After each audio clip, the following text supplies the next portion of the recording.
Temperature, winds gusting up to 35 miles an hour. And we'll see as the afternoon progresses what kind of an effect that will have. Butler looking away from Brown to Redden.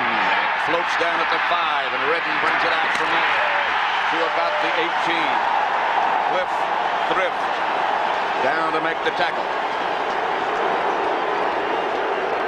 The offensive backs and receivers for the Los Angeles Rams. Dieter Brock, the quarterback. Eric Dickerson, number 29, behind him. Tony Hunter is the U-back. Henry Ellard and Ron Brown, the wide receivers. Hanky Hill, Tony Slayton, Harris Slater, and David Hill is the tight end. Rams 1st and 10 from their own 17. Henry Ellard wide to the right, Brown wide left. Dickerson back to the line of scrimmage and nothing else. Singletary met him right there. No gain. That was an interesting thing, Pat. They shifted right into it, and Buddy Ryan, the defensive coordinator, and Fensick comes up. He ends up right here. Dickerson went back, and they ran right into Fensick. Watch him. He shifted up there. Now watch your run. There's Fensick free. Gary Fensick right there, the safety, right in the hole. Fensick shifted right into the hole the Rams were going to run. So it'll bring up a 2nd and 10. Rams from their 18. It's Dickerson again. Looking for some place and finding a little room. About 5. Mike Richardson made the stop.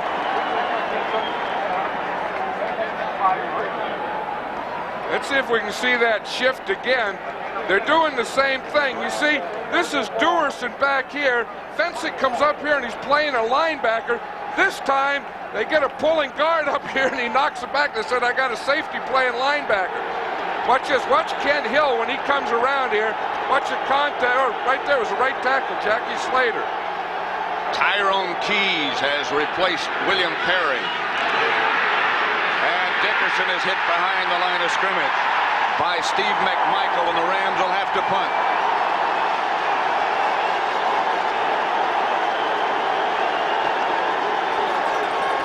Much to the delight of the sellout crowd at Soldier Field. This town has gone Bear mad. Dale Hatcher, the rookie from Clemson, goes back to punt. Keith Ortego back deep for the Bears. Line drive kick that Ortego will have some room to work with. Down quickly. The Rams, excellent coverage. Vince Newsom was the first man there.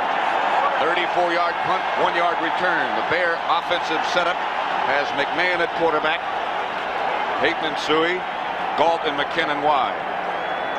Covert, Bortz, Jay Hilgenberg, Thayer, Van Horn, and Emery Moorhead starts at tight end.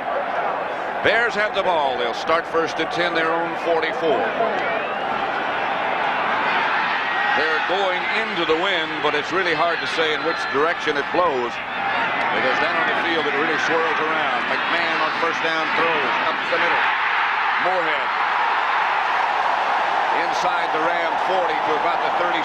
Mel Owens tripped him up after a gain of 19. I think McMahon throws as well or better into the wind, Pat, than he does with the wind. I think he likes those type of things. 1st down pass, they expect to run. He gets back, he's looking out there to Galt, comes back off to Moorhead, right in the middle.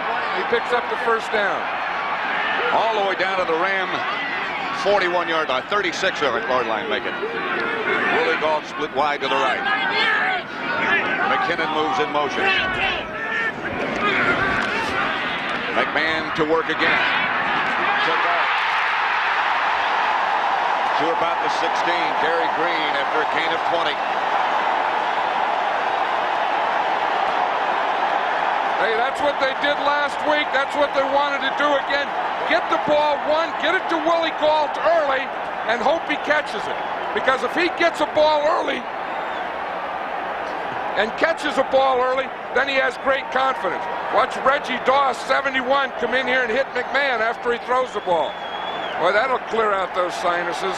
In a hurry. John Robinson, the Ram head coach.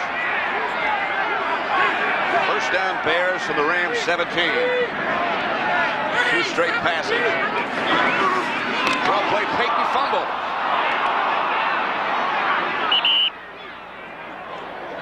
Not sure who got it. Mike Ditka looking on from in front of the Bear bench. Well, that's something you don't see happen very often. Peyton doesn't leave it on the ground much. Covert made the recovery for Chicago. Well, the Ram defense got some penetration, and they got to Peyton before he got to the line of scrimmage. But that's the type of thing we're talking. These are the types of things that are very subtle that the Rams do well. You know, you get going on them, you're moving, and then someone gets some penetration, makes a play like this. Look at how they shut down everything. There's no place for Peyton to go. Second down and 12. Now from the 19. 17. Tesui. Stopped by Carl Eckern after a gain of about 4. By Kyle Eckerd. Let's check that Ram defensive lineup. Up front, Doug Reed. DeJournay starts, but they alternate at the nose tackle position. Reggie Goss at right end, the linebackers. And this is a good group. Owens, Eckern, Collins, and Wilcher. And the secondary, Green and Irvin, the cornerbacks, and Cromwell and Johnny Johnson, the safety men. Peyton and Gentry are now the 2 running backs. Gentry is dangerous, but he stays in the block. McMahon will take it. And takes it in. Touchdown.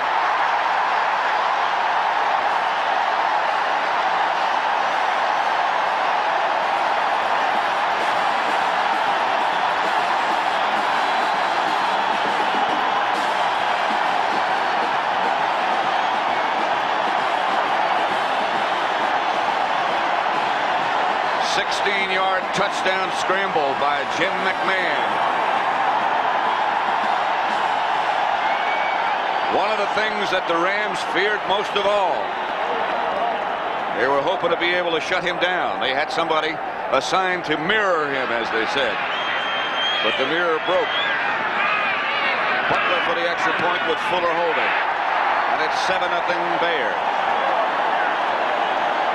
Now, one thing you can't do with Jim McMahon as a quarterback, and the Rams just found it out, you can't give him a lane to run in. He looks downfield for his receivers, and the next thing he looks for is a lane. Now watch Collins here. In his blitz, he is going to come, and he gives a lane for McMahon. McMahon sees it and runs right up there. Watch Collins, number 50, as he blitzes, you see he goes inside. Now watch, the end goes outside. Now right there, see that big lane? That's all McMahon needs. He sees that lane, then boom, right there, right to the outside and in the end zone. The Rams were conscious of this. They said, we're going to have a guy spying or dogging McMahon all day. At one of the first early plays, they didn't have anyone there. That's McMahon. You don't shake hands as easy. You know, anyone can shake hands. You have to go up there and put some scars on that helmet. Some go dents. paint to paint, paint to paint. He still has that headband on, I see this week. But it has a different name on it. You know, last week they told him he couldn't do it, so he did it. And then, of course, the Bears have been fined for it. And this week he put it on, but he changed the name on it. I didn't know he had a sporting goods company, did you? No, but I think that's the answer. I think they got a letter from Commissioner Pete Rozelle, and I think that's McMahon's letter back to him. Butler's kick will be handled maybe by Redden, and now he lets it bounce out of bounds, and they'll have to do it again.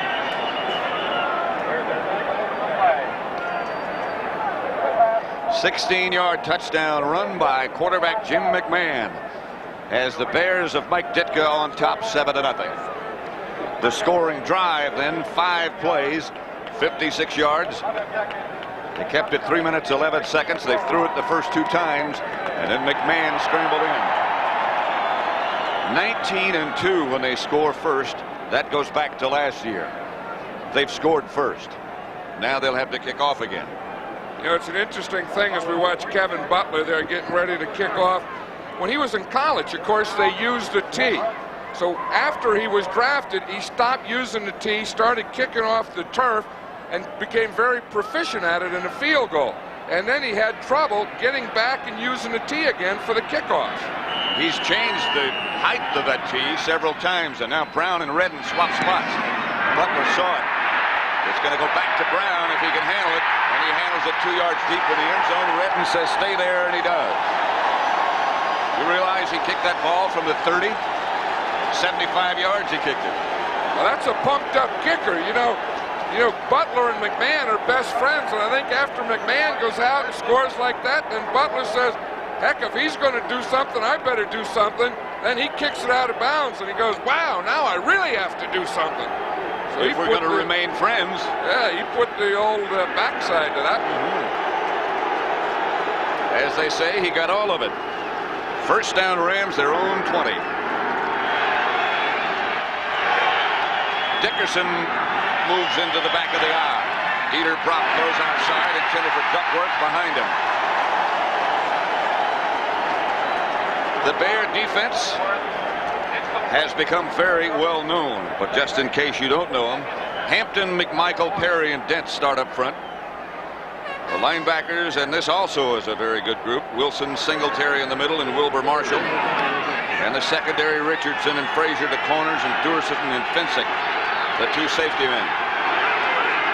Dickerson stands alone behind Dieter Brock. David Hill in motion. Back to Dickerson. Against the grain, and Dickerson gets back to the line of scrimmage and lunges for a yard perhaps. Mike Singletary on the stop. One of the interesting things the Rams and Dickerson were saying that we probably won't be successful early running, and they're becoming very prophetic because they're not successful early running, but they think if they just keep going at him, keep popping away, that they'll wear down this defense. I don't know about that. I don't either. Dickerson, as you saw, was very successful last week. Third down. Dickerson showing blitz. They pick it up. Brock throws for Henry Ellard and throws it low. And again, we'll see Dale Hatcher to punt.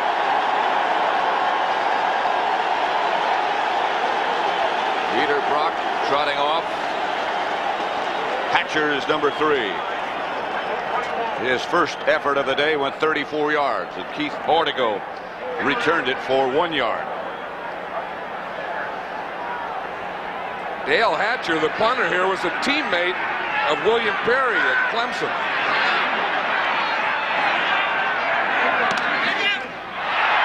That one, it will be handled by Dickerson right at midfield, and again the Bears will have a good shot at it.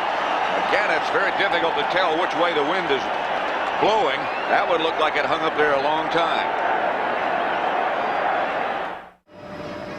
Looking down at Soldier Field, of course it's sold out.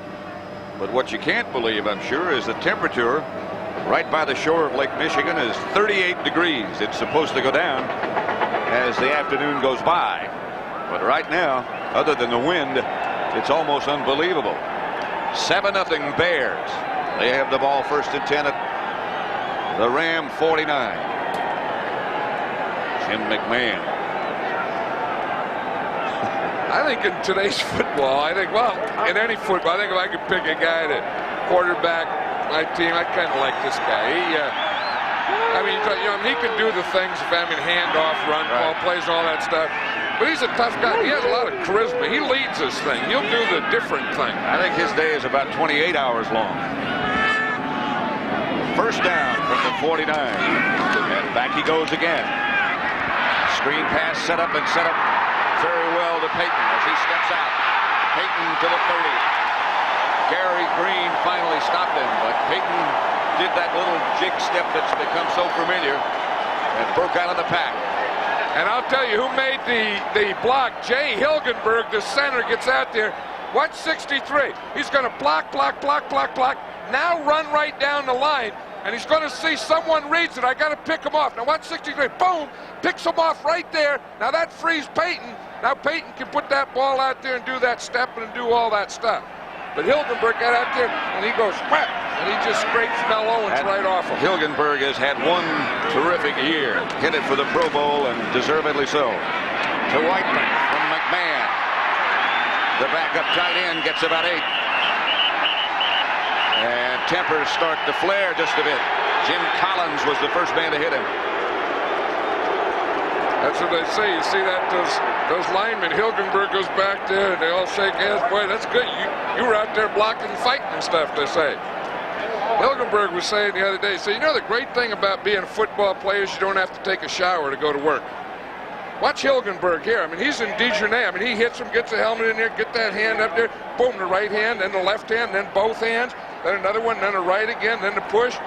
Plays over, get a little help, go get some more. Don't take a shower, don't comb your hair. You don't have to do that stuff to go to work when you play football. Free agent from Iowa. Long history of football players and good ones in that family. Here's Peyton.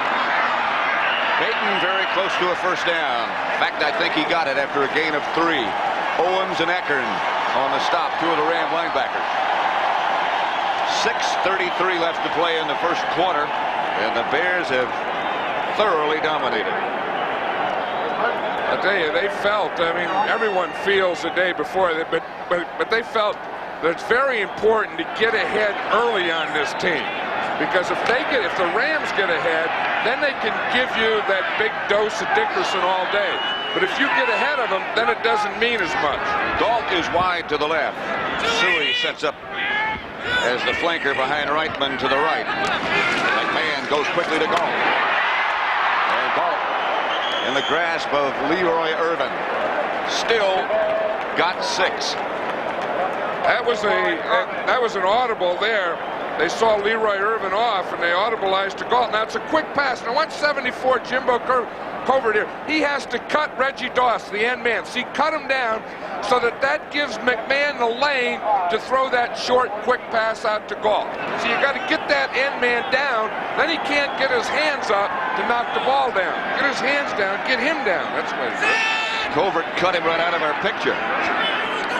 Second down, back to Peyton. Peyton behind the line of scrimmage by Mel Owens. A loss of a couple. Man's probably thinking I should have audibleized to another pass. You know, the offensive coaches call the plays for Jim McMahon, but he can audibleize. And usually his audibles are out of the run that they call into the pass that he wants to throw. As much as a third of the time, he said yesterday. Against some defenses. However, the Rams sort of stay in the same defense, so audibleizing is not all that necessary. In this situation, Mike Ditka likes to run. McMahon likes to pass. Third down and 7. McMahon incomplete. Intended for Galt as he cut across. Now it looks like the wind has changed, so it's going left to right, which would mean it's behind the Bears. I'll tell you, if you're a player or a coach or a kicker or anything, and you start worrying about the wind and try and figure out, they take you right from the field to some metal joint. Kevin Butler from 33 yards away with Steve Fuller holding. Butler missed 3 times last week as they shut out the Giants. But he had a great year.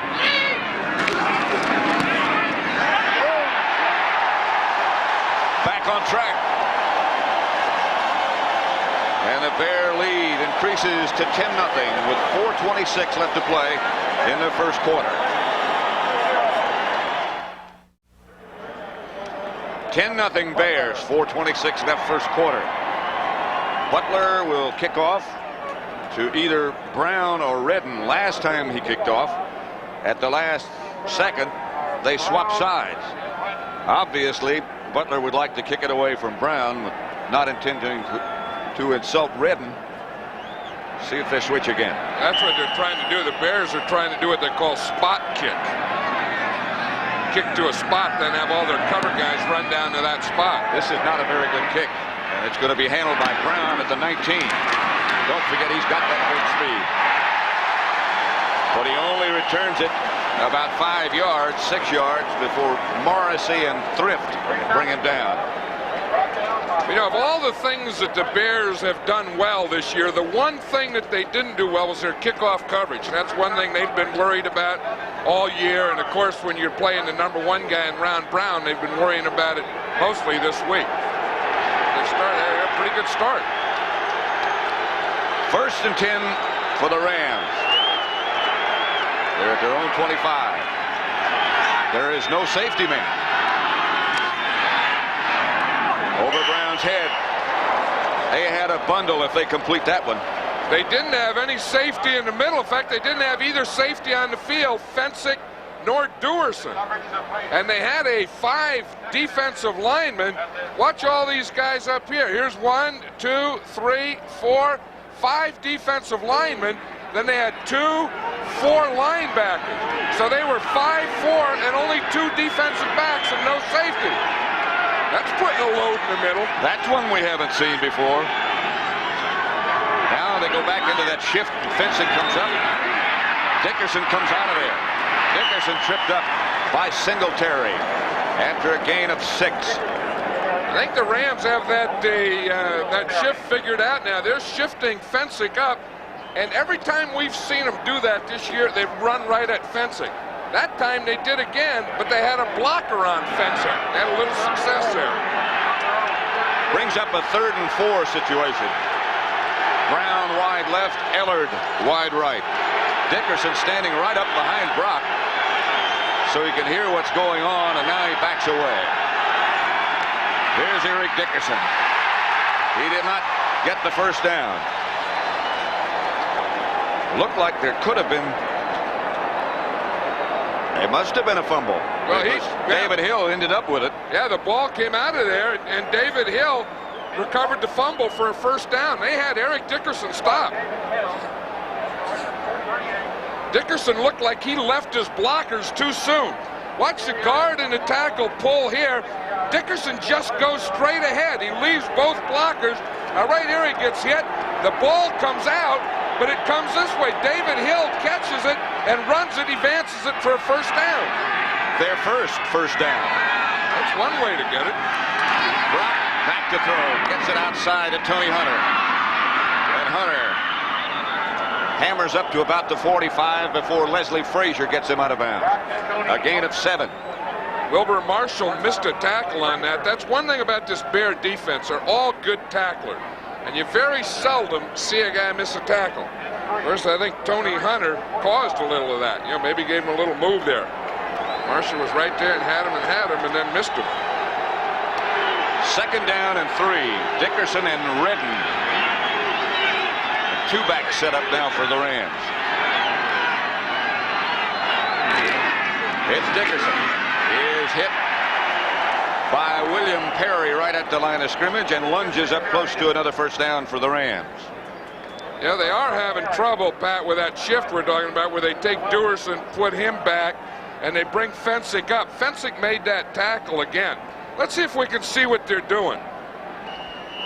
Here's where they start. Here's Fensick. Here's Dickerson. Now, before the shift, then he comes up here and ends up here. Fensick does. Dickerson goes back here, and they run right into him. Watch it. See, they show this. Now, here goes Dickerson back. Here comes Fensick up, up, up, up. He ends up right there. You see, he's the guy that made the tackle. 3rd and about a foot. Duman is now in front of Dickerson. This is Hunter in motion. We'll give to Dickerson. I don't know. Singletary again. I don't think he got a 1st down there, Pat. I don't even think that's one you'd measure. I think that's one if your defense you celebrate. Might have lost a yard after they finally mark it. Singletary took as many hits after the play as he did the hit, but watch the hit on the play. He reads it. He takes Dickerson right in the hole. The first thing as a tackler you want to do is stop his momentum and straighten him up.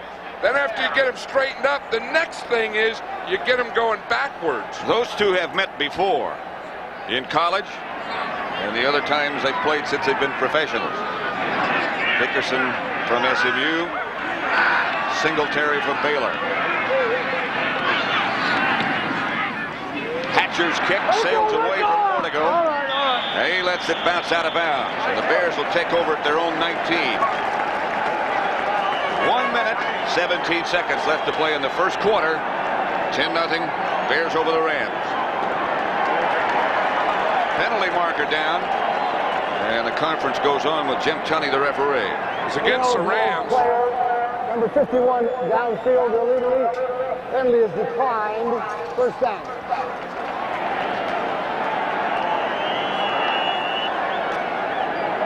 Bears lead it 10-0 as we approach the end of the first quarter, and they've been totally in control. The crowd is intense, and the hitting on the field is intense. Eric Dickerson and Mike Singletary just had a violent collision just a minute ago, and Singletary won that battle.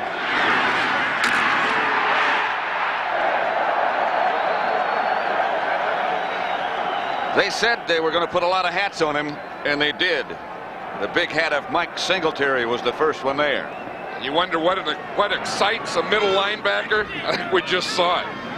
First down Bears from their own 19. They get to Peyton. Peyton struggles for about 3, maybe 4, maybe 5. Jim Collins is the Ram who made the tackle. Well, does that poor nose tackle take a lot of different blocks in that thing? Old Emery Moorhead came in and got him to center. Hilgenberg's working on Dejournay in there. And then the tight end comes in and traps him. And I always have about 2 or 3 guys kind of hanging on that nose tackle's jersey. That's why the Rams use 3. You know, they use 3 guys just to handle that one position. Second down, about 5. Buchanan in motion. It's Peyton again.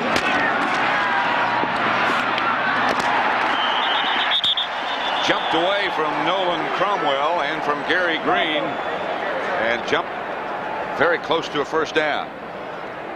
Van Horn, the offensive right tackle, was the man who was slow getting up, number 78. Yeah, talking to the Ram players, Ram defensive players, they said the thing that Peyton gives you that really worries you is that when he comes out there, he can throw that ball. So you have to have one guy come up to force it, you know, to force the end. But the other guy has to be the support man. He has to stay back. Because Walter, if they both come up to help tackle on that end run, he just stops and throws it. He said that threat really takes away your aggressiveness on defense. 3rd and 1 from the 28. Pitch back to Peyton. Gets outside the 30, and that'll be a first down. Johnny Johnson made the stop, but they'll move the sticks. And they move the sticks because of the move that Walter Payton made on Jim Collins. Collins was free, he was square, he had him. Walter gave him a little move, boom, boom, boom, and he misses him. Watch him as Payton comes out here. Watch Collins, he has him there, he gives him the dip, he gives him the limp arm, and then he goes and gets the first down. Collins makes the tackle, it's no first down. And that's the end of the first quarter at Soldier Field, with the host Chicago Bears leading 10-0. Downtown Chicago and the Windy City today is living up to its nickname. Sears Tower, of course, this country's tallest building. First down Bears at their own 31. Suey was the man in motion. McMahon going for the bundle. Got Willie Galt, who almost came up with a catch, but it's incomplete. And Willie Galt had a step. Johnny Johnson was the nearest Ram, but Galt blew right by everybody. Well, that was the zone. The Rams are always in a zone, but this is where the safety has to come deep. You see, Johnson had the deep area. Galt got by him, but that ball did tricks in the wind. I mean, it was outside of Galt one time, then it was over his head, then it was inside. Willie was trying to adjust, then it was short, and he fell down. He made about 4 adjustments, one of them falling on his back on that play. That was the final adjustment. 104 to 21 in total yards. Bears lead in that category and on the scoreboard. McMahon outside Suey. That Suey gets about 7. Carl Eckern wrapped him up. I think one of the things that long pass to Willie Galt did is it tells that Ram defense, we're going to go deep. We know you're playing zone, but you better keep your zone deep. You better get that guy back there. That's Mel Owens, the Ram linebacker, the outside linebacker, who's down.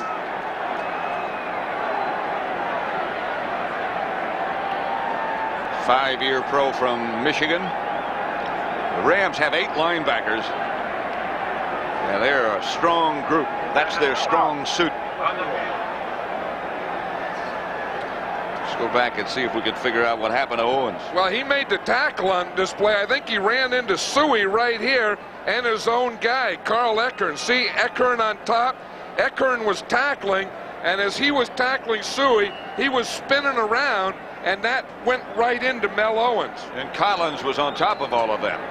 Still 10-0.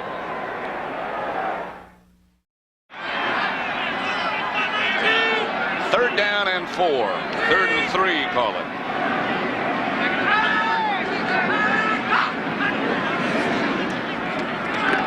McMahon under pressure. Throws high, intended for Payton. They put the pressure on the quarterback. Jim Collins was the leader, along with Dejournay. Well, they had good pressure. The other thing they had was excellent coverage. That's what McMahon is still looking for, someone that was open. They had their nickel package in, their extra defensive back, the Rams did, but they had all the Bear receivers covered. Maury Buford back to punt for the Bears. Henry Ellard and Johnny Johnson back deep for the Rams. Ellard is dangerous. That's the guy Mike Ditka said. He's the guy that we're most worried about on his whole Ram team is Henry Ellard. Buford end over end kick that'll bounce to Ellard. He is bounced by Hilgenberg, the man who did the snapping. He's down there in a hurry.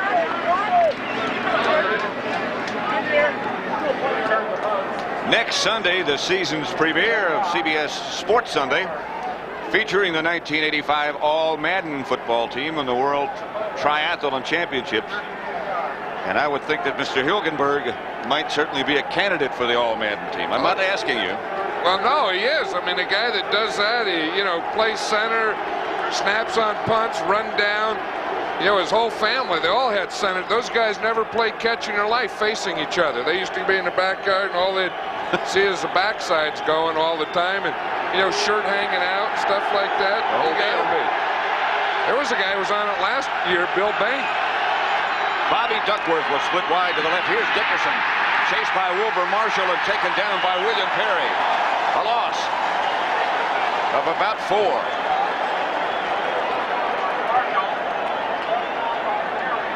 I'll tell you, Marshall got there, and right after Marshall, there was William Perry. Let's watch Marshall. He's coming from right here, but also watch the big refrigerator. He's going to come there, too. I was going to say, you see the fridge, he starts inside. There goes Marshall, starts in, works out. He gets him to, 72? He's finished him up. When they see him coming, they're looking for some plastic. He can move. Brock's pass over the head of Duckworth. He and Michael Young are now the wide receivers for the Rams. Dieter Brock was saying he's 1 out of 5. And when he played up in Canada, which he did for 11 years, particularly in the years at Winnipeg, he said the wind blew hard every day. And he said, well, last year he played in the Grey Cup and it was 10 degrees. I don't think the weather's bothering him as much as this NFL defense or this Chicago Bear defense. The Bruce brothers. It's outside of Tony Leonard. He's knocked out of bounds by fencing.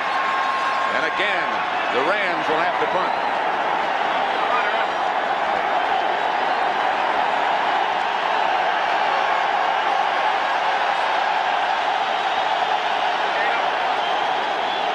Otis Wilson. This city is Bear mad, particularly about the defense. Hey, we both stayed here all week. I have never seen a city support a football team or be so excited about a football team as I have being in Chicago this week. Boy, isn't that the truth? Everywhere you look, everything you hear. Hatcher gets off a good kick this time to Ortego.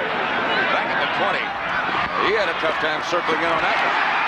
Ortego taken down by Norwood Van. 37-yard punt. They net 29 out of it, and the Bears take over at their own 29.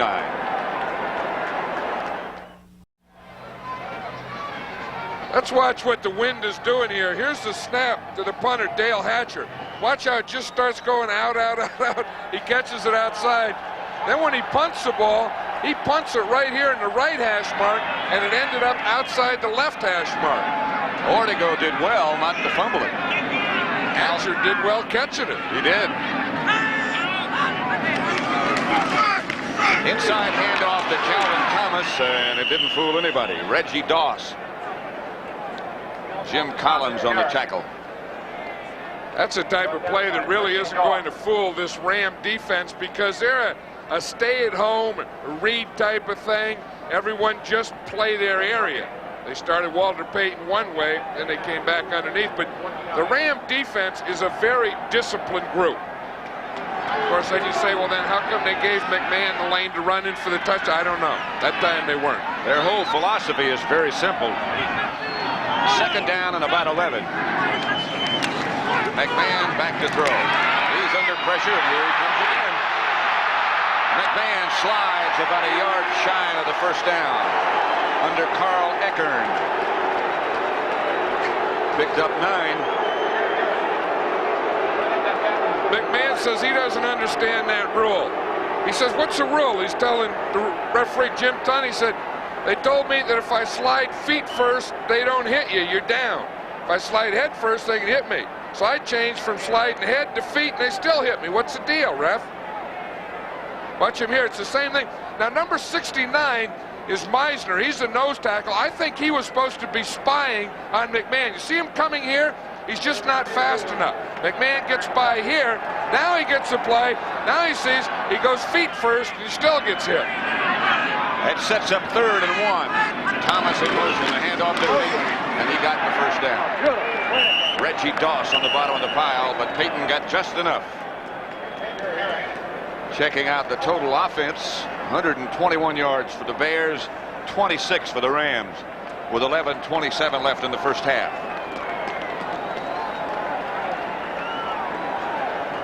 There's the fridge. I saw him out here earlier, and he was just in a T-shirt. You know, he's getting that weight down. I've always noticed when a guy gets his weight down, he starts wearing a lot of T-shirts.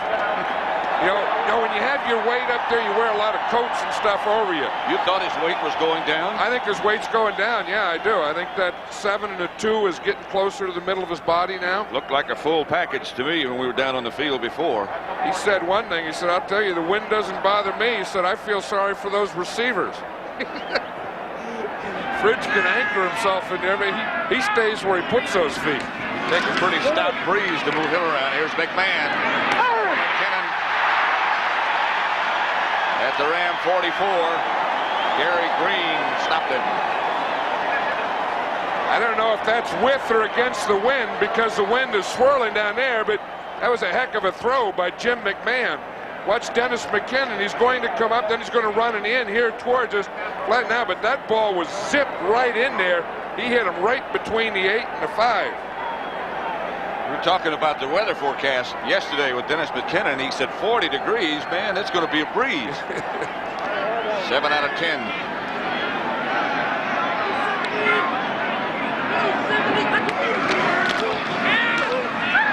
McMahon is down by Reggie Doss. First sack, and McMahon scrambles to his feet angrily.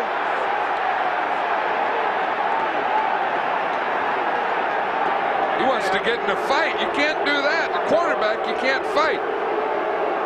He got sacked. He was trying to throw a quick pass, a quick hitch out here, and Galt was covered. And then after he couldn't, had he thrown it, he would have been intercepted. He just had to hold it and take the sack. It's true, you know, you don't hear about many quarterbacks being in fights. No, usually they're off, saying, telling everyone, calm down, calm down. See, I think it's that extra hit there at the knee when Doug Reed came over the top. Then McMahon said, when you're a quarterback, the way you fight a guy is you throw the ball at him. And then you back up. Yeah, he zings it in at Reed. McMahon gives to Payton. Payton trying to get around the corner. Does a little bit. Taken out of bounds by Collins. No flag. Well, the fans are booing on that, Pat, but that's a tough one for Johnny Johnson. He's coming up. Now, when you get on that sideline, you have to unload on Peyton because you know he's going to unload on you. And that's what Johnson's saying. I just can't stand there and let him unload on me. Now watch Walter as he comes up there just before he goes out of bounds. Watch him now. He switches the ball. Now he's going to unload with that right arm. So Johnson has to get his load ready to go load to load. And the fans boo when you do that. Tough to stop it. Well, you got to. If a guy's loading up on you, you got to load up on him or you go backwards. And you better bring a bigger load. Then you change occupations. Gentry in the backfield as McMahon goes out of the shotgun now. And Gentry goes in motion. McMahon whips it out to Peyton. Incomplete. He had some room. And there was nobody around. Peyton doesn't drop that many. Well, that's the thing with that zone defense. The Rams are always in a zone. When you go short like that, there won't be a man on you. Walter knew that. There was no one there. There was no one within 10 yards of Walter Payton on that one. He was thinking of the moves he was going to be making. So Maury Buford comes on, and Johnson and Ellard go back deep for the Rams.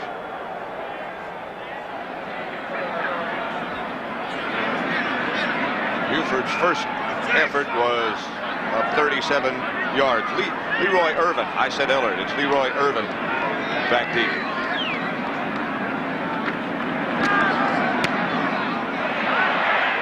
Johnson signals fair catch, makes it at about the 16. The word on Ellard, by the way, is he is in the locker room having his ribs taped at the moment. 30-yard punt. 9:35 left to play in the first half at Soldier Field. The Bears lead 10-0. This was last week's most embarrassing moment. Sean Landetta, the punter for the Giants. Look at his hand underneath the ball. You know, and all punters watch and evaluate each other. Talk to both punters of the Bears and the Rams, and they say that wouldn't happen to them because they hold the ball on top of the ball. Their hand, instead of being under the ball with the drop, is on top of the ball with the drop. And in a wind, that would certainly make a difference. Brock throws out to Brown at about the 20.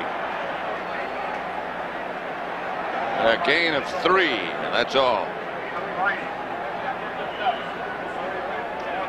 The average yards on first down, and boy, doesn't that make a difference.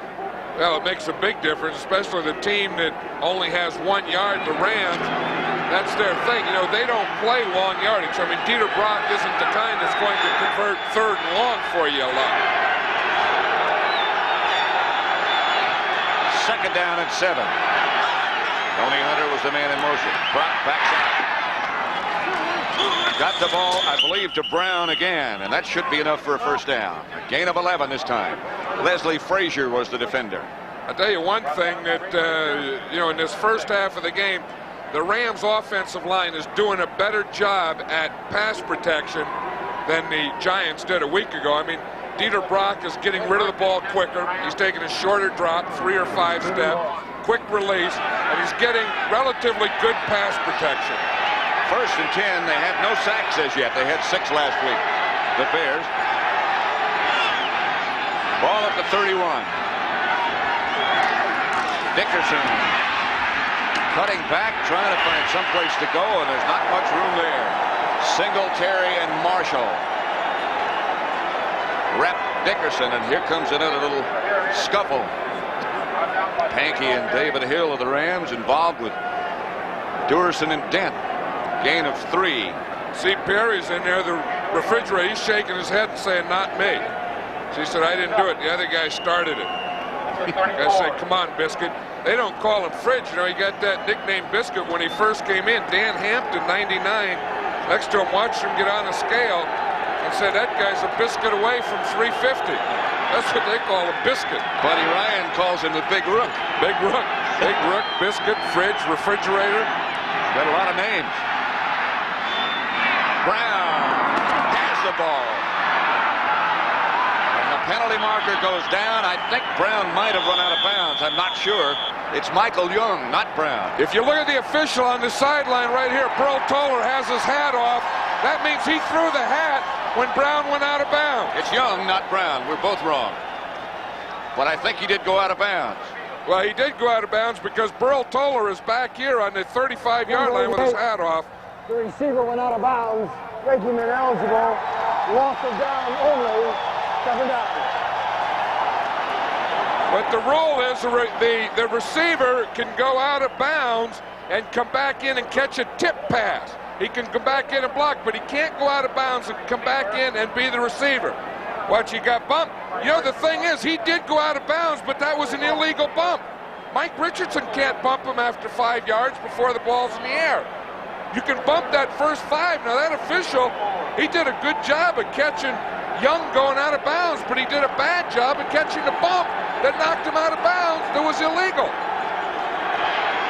Michael Young this time is where he was last time, split wide to the right. Brock looking in that direction. Batted away by Tyrone Keys. That was part of their package. That was part of the scheme. He's 6'8", and he batted it down.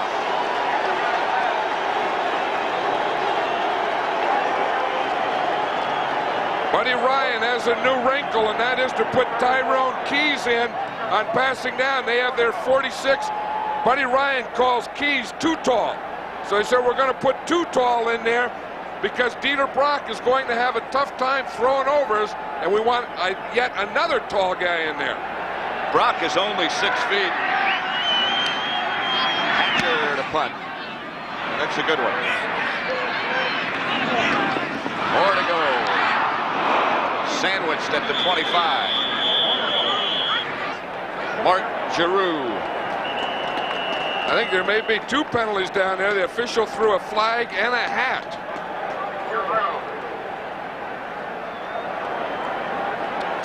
There's a yellow flag down. He's got his hat back. There's the flag. Well, that's the first thing you see is you throw a flag, and then if you see another one, you throw a hat. Then your third thing is a beanbag they throw. They're just calling 1 penalty, though. Blocking from behind above the waist or something. That'll be 10 yards against the Bears. Has a 44-yard punt. Illegal block on the return.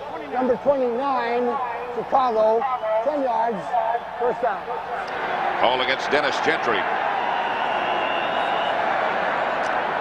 7:14 left to play in the first half, and the Bears continue to lead by that same margin, 10-0. Let's go back and look at that pass to Young a minute ago where he was called for being out of bounds. Look what gets him out of bounds. Of course, Richardson hits him there in the first 5 yards. Now watch that. He knocked him out of bounds with his shoulder and his right arm, and then Young came back in and caught the ball. They said that was illegal. Now Art McNally of the league office says that was incidental contact that knocked him out of bounds. I don't know if Robinson saw that one, but when he sees that one, he's going to say that incidental contact is what makes guys change professions. Changes the color of your hair. Yeah, that was a bad one. They can call it anything they want, but that was a bad call. First down Bears. McMahon gets it outside of Peyton. Peyton gets it outside and out of bounds. Knocked out by Mike Wiltshire. Gain of only 3 as Tom Thayer was out in front of Peyton with a good block. Yeah, they did that play before, remember, and it was Jay Hilgenberg got out there with a good block, and as you say, that time the right guard, Tom Thayer, got out there and made that block. Bears have it 2nd and 7 from their own 19. 6:40 left to play in the first half. McMahon retreats, flag is down, and McMahon comes out of the pack. Stopped by Collins. But a penalty marker down. But there we see again the thing that Jim McMahon does. He's going to go against the Bears anyway, but he'll look for a receiver. If the receiver's not there, he looks for the lane to run in. And if that's not there, and if there's a penalty, then he smiles about it, and he knows there's more to come. He says, boy, this is a little easier today than I thought. 5 yards, still second down. Still second down. McMahon looking over to the sideline.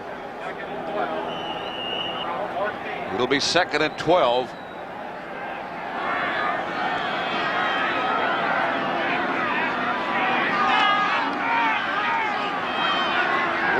information has just come to us that the winds have diminished and are down to about 10 miles an hour now. 2nd and 12. Moorhead on the move. And somebody else moved. Now that'll be against the Rams, and Jim McMahon got that penalty. What he does is after he takes a penalty, Bob Greasy used to be the master at this. He uses a cadence to draw him off sides. Then the cadence. False start, number 78. It got his own guy. But McMahon was trying to get him. As he said, I always get him when I go, hut, hut, hut, and then hut, and it's on 4. Now watch him, he's going, hut, hut, hut. See, but the guy got his guy, Keith Van Horn, number 78, instead of the Ram defense. McMahon was trying to get them, and it got his own guy. I think you just got half of our audience, too. Oh, that's how he does it. Yeah, you go hut, hut. Then on that third one, you really bellow it, and everyone jumps, including your guy. 2nd and 17. McMahon draw play. Calvin Thomas to about the 9. Gary Jeter on the tackle. A gain of only 1. Gary Jeter had a big game last week against the Dallas Cowboys. He had 3 sacks and played his best game as a Ram. He's not the starting right end. He's the kind of the designated pass rusher, and he's kind of rejuvenated his career this year. He really has. He was traded from the Giants, and then he had some injuries and surgery and thought his game was finished, and came back this year in a big way. That adds a little hunger. That's McKinnon on the move. And they chase McMahon back into the end zone. He tried to throw a middle screen to Dennis Gentry, but there was nothing there. And almost McMahon was not there. And almost the ball was coming towards McMahon. That's a dangerous area to try and throw away a pass. You know, right there in the middle. I think they knocked the screen man down. They had it covered well. They could have intercepted that one and taken it in the end zone. Leroy Irvin and Johnny Johnson back deep for the Rams, standing at about their 44, the Bear 44. Maury Buford coming out of his own end zone with this punt.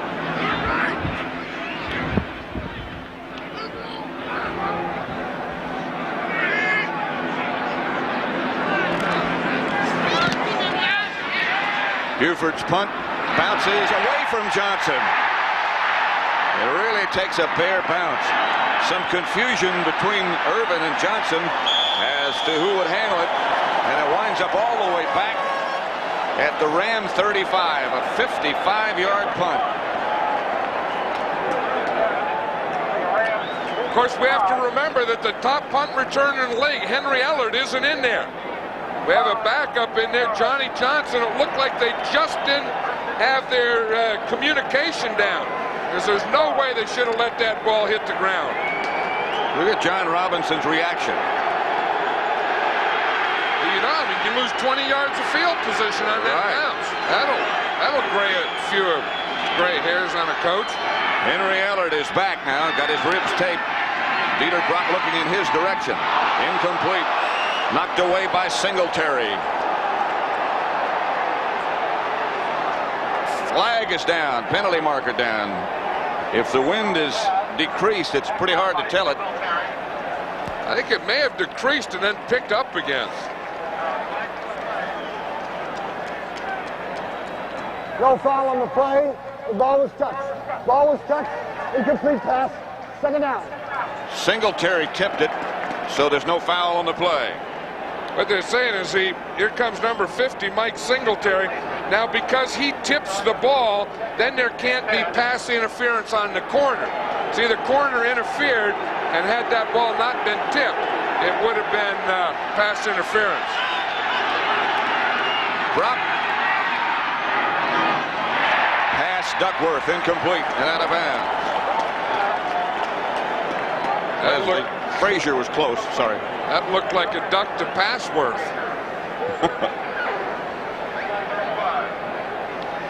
See the goalposts and the ribbons up top, but the posts themselves wiggling in the wind. Did you ever kick when the posts were moving? Well, the posts were wooden in those days. And they weren't as high either. They weren't as high, that's right. Now they're long, old, tall pipes. Third down. Hunter on the move. And the give is to Dickerson. Dickerson around the corner. Dickerson first down Rams. Fensick finally stopped him. That's his longest run of the day. I think that's the thing that's going to be some encouragement to the Rams in this first half, is the fact that they can get out here. Now watch Wilson. He'll move out of the way with a motion. Then they bring the guard and the tackle out here to lead on this play. See, they get the motion. There goes Wilson. Now they got a weak or a soft corner over here. Wilbur Marshall is over here all by himself. David Hill takes him in. Now Kent Hill can get in front of Dickerson, and they can get enough to darn near get a first down. I thought he had a first down, but after they marked it, Dickerson thought he had a first down. He was really upset after they marked it back where they did. High hanging kick by Hatcher, and it takes a Ram bounce. Rams follow it down the sideline and down it inside the 10. Of course, you can say it's a mistake for the punt returners. You know, you have to catch that ball, but I think that's one of the things in this weather with this wind. That's a very difficult act. Rams down at about the bare 8-yard line. So it's 1st and 10 from there as McKinnon comes wide left. Galt is wide right.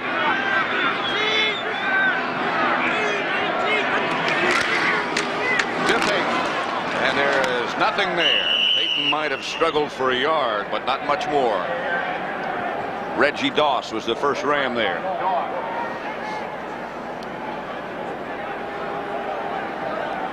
It's Mike Singletary, nicknamed Samurai. He's in there smiling about, well, we're doing some hitting out there today, aren't we, guys? But I tell you, this Ram defense is doing some hitting out there. I think that they'll be encouraged going into the halftime because they've started to settle down. You know, the Bears can't get much going on them now, and they broke Dickerson a little on that last run. They had that long pass to Young, and it was called back, and they're starting to get some things going in their subtle way. 2nd and 8. McMahon up to throw it. Throws it to Peyton. Peyton gets enough for a first down, a gain of 10 with that last little extra surge. When you leave Walter Payton alone like that in his own defense and he drops one, you know he's not going to drop the second one. You know, that second one he's going to get, and he's going to get a first down. That's here. Now watch the zone. You see there's a little play pass. The linebackers drop back. Payton catches a ball in front of him. That's the underneath area. Then he makes a move on Nolan Cromwell, cuts back, and gets the first down. They get it out to the 20. And the clock is running with 2:02 left now, and they probably would not get another one off, and they don't before the 2-minute warning. Both teams, by the way, have all 3 of their timeouts remaining. The Bears lead it 10-0.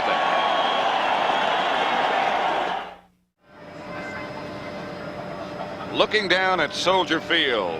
Earlier today, one of the people flying a helicopter up there where that camera is located was saying that the wind at that altitude was gusting up to 60 miles an hour. Amazing how steady they can stay under those conditions. 10-0. You have to be real steady to get in one of those things and go up there when it's 60 miles an hour. I don't think I'm going to catch you in one, am I? Never leave the ground.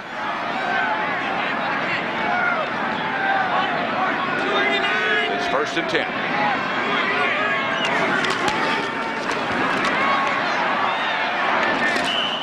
Incomplete, intended for Matsui.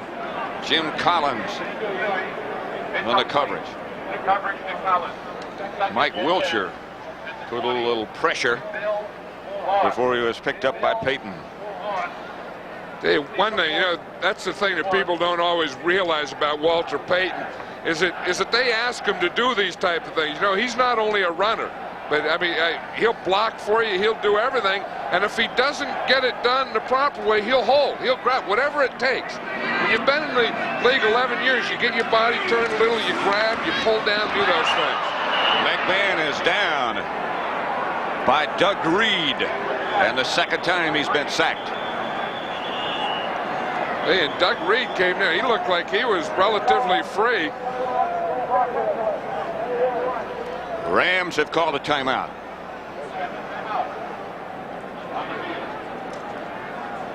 Doug Reed looking on. Just got the second sack of the day for the Rams. I remember a year ago, Doug Reed's a second-year guy, but a year ago when he came in from San Diego State, he was the big surprise in their training camp and so on.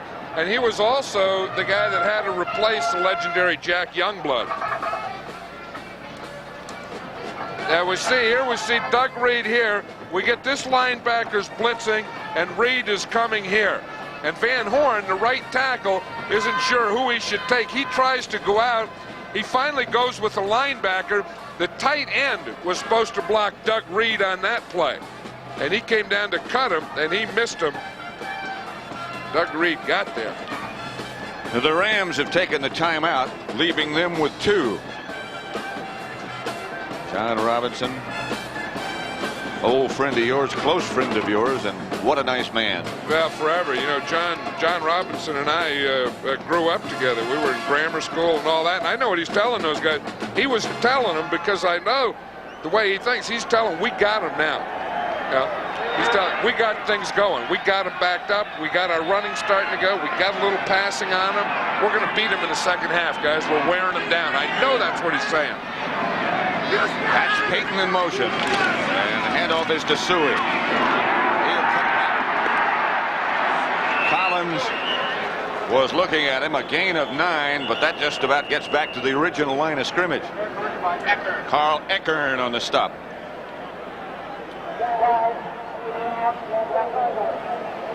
Rams take another timeout. And so now they have 1 remaining. The Bears have been built basically I should say, on very sharp draft choices and a lot of free agents. And a lot of it was done in 1983. Well, you know, of course, Muggs Hallis, that's George Hallis Jr., was the president of that time. And, you know, with all these things, and the McCaskies here now, and, of course, his father, Papa George Hallis. But Muggs Hallis, you know, had a lot to do with this team. And also, Jim Finks was the vice president and general manager at that time. And neither one of those fellas are here now, but they sure did have a lot to do with the makeup of this team. This was the draft in 1983. Look at the starters they got out of that single draft. Covert, Galt, Mike Richardson, Dickerson, Thayer, Richard Dent, and Mark Bortz. Now, that's a good year's work. That's a good 5 years' work.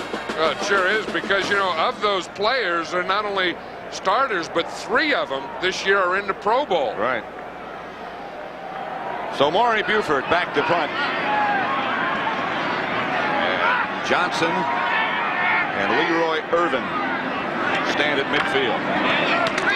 Buford's going to get it between them again, it looks like. No, Johnson makes the adjustment. Johnny Johnson back to the outside. Fumble.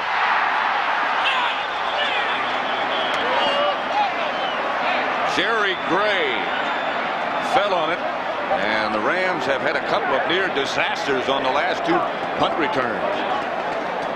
But then again, I think we have to say that the #1 punt return in the league, Henry Ellard, isn't in there. This time Johnson here, he fields it. That's the good news. He starts to make a move to the outside. The ball gets hit. It's Jay Hilgenberg down there, the center and the snapper, knocked it out. The Rams were lucky to come up with that one. First down, Rams at their own 41. They have 1 timeout remaining. Drop high over the head of Henry Ellard. Yeah, we were out at practice here on Friday, and Ellard went off. And at that time, he had a bad calf. His calf muscle tightened up, and he went off. And now they said they had to tape up his ribs. Now we see him back as a receiver, but he hasn't been there as a punt returner. And they miss him. Ron Brown split wide to the left, and Ellard is out to the right. Dickerson behind Brock, and they go with 2 tight ends. Hill and Hunter. And the Rams come after Brock. The Bears rather come after Brock and almost got there. He stepped up and got rid of it. And you know, John Robinson said one thing we're not going to do is they're not going to be hanging all over us, especially these two guys, Wilson and Marshall, coming here. They both come. They put the pressure on Brock, but he's able to get away from it. Watch him. They have two linebackers on the tight.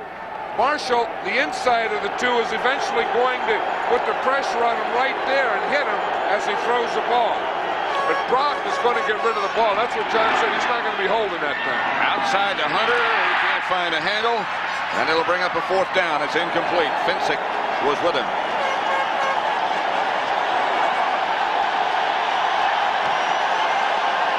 Listen to the applause for the Bear defense.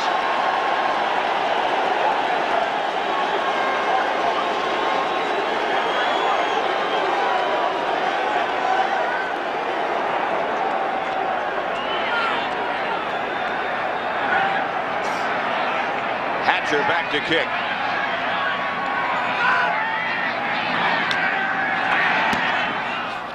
And it's a Honey. Ortego lets it bounce in front of him. It hits a Bear. It hit a Bear and the Rams recovered it. Rams have the ball. It hit Reggie Phillips and the Rams recovered. Reggie Phillips was down on the ground and the ball bounced back into him. The ball hit, he was down on the ground. And Jerry Gray made the recovery for the Rams. Well, number 48 right there is Reggie Phillips. You see him, he's blocking. He's not trying to touch the ball. He gets knocked down. Look, he's on his back. The ball bounces, hits him right in the knees. Now it's a live ball that can be recovered by the Rams.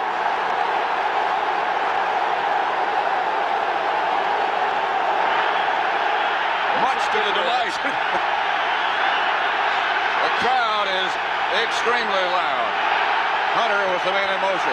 The handoff is to Dickerson. He's down to about the 17. Finsick up to make the stop. The Rams have 1 timeout left. Clock running with 54 seconds left now. Dickerson got 4. Yeah.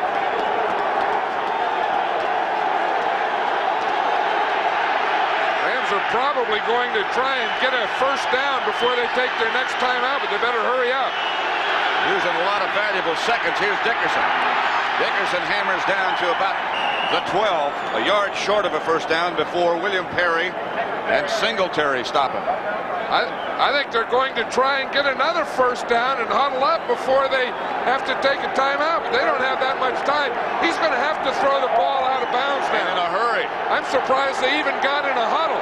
I have 2. Down to 10 seconds. 3rd and 1. Brock back to throw. Got a man in the middle. It's Dickerson. He's inside the 5 to about the 4. And the clock just ran out. I can't believe that. I can't believe that they had a timeout. I can't believe that they went with a huddle. Now they're saying they have a 2nd remaining. Well, there was 1 second. Now you remember, anyone can call timeout now. So it's going to be who called timeout and what official heard it. This is interesting, but I don't know why. I don't know why that they went back to the huddle. I can't understand what they might have been thinking. I knew they were trying to save 1 timeout for the field goal. And you know, I think that's a smart thing. But to huddle up, I don't know about that. And the discussion, here's Buddy Ryan, the Bears defensive coordinator, out arguing, talking to Burl Toller. And the Bears won the argument. I don't understand that whole picture. Well, they had the timeout. They had 1 timeout left. By saving the timeout, they can throw inside, which they did. But I think Brock had a whole. I think 1, he spent too much time in the huddle. 2, I think he had to wait too long before he could find someone. See, wait. Now he finally finds him. Now they can't take timeout until Dickerson is down. Now from here on, they can take timeout. So when he went down, they could have called timeout.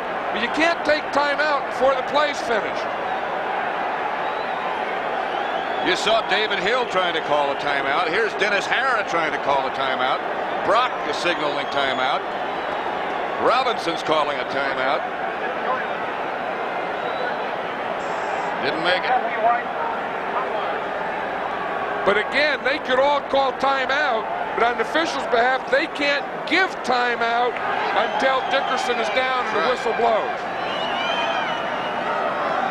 So a very confusing situation, and the Rams lost a golden opportunity to get something on the scoreboard.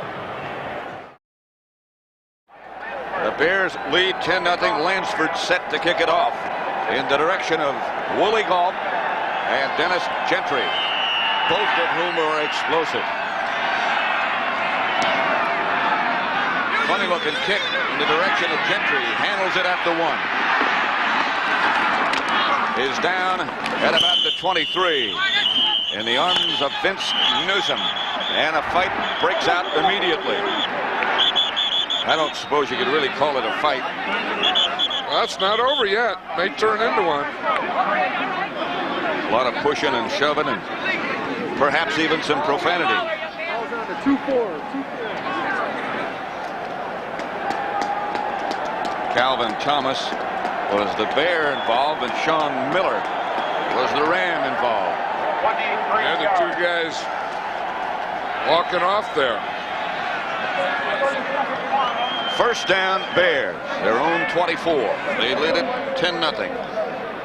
Rams had 68 yards total offense in the first half. The Bears 152. I didn't hear what Jim Tunney, the official, said just now, but the things have been held up for just a minute.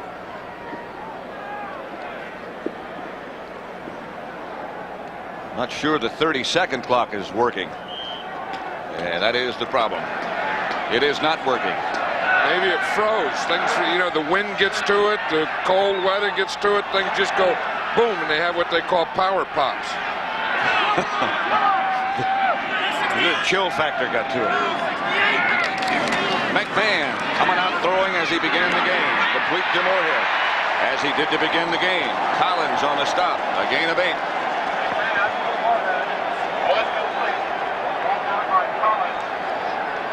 The Bears are 22-1 since 1984, when they were leading at the halftime. There was one exception to that. Yeah, the interesting thing about that, the one was the Rams.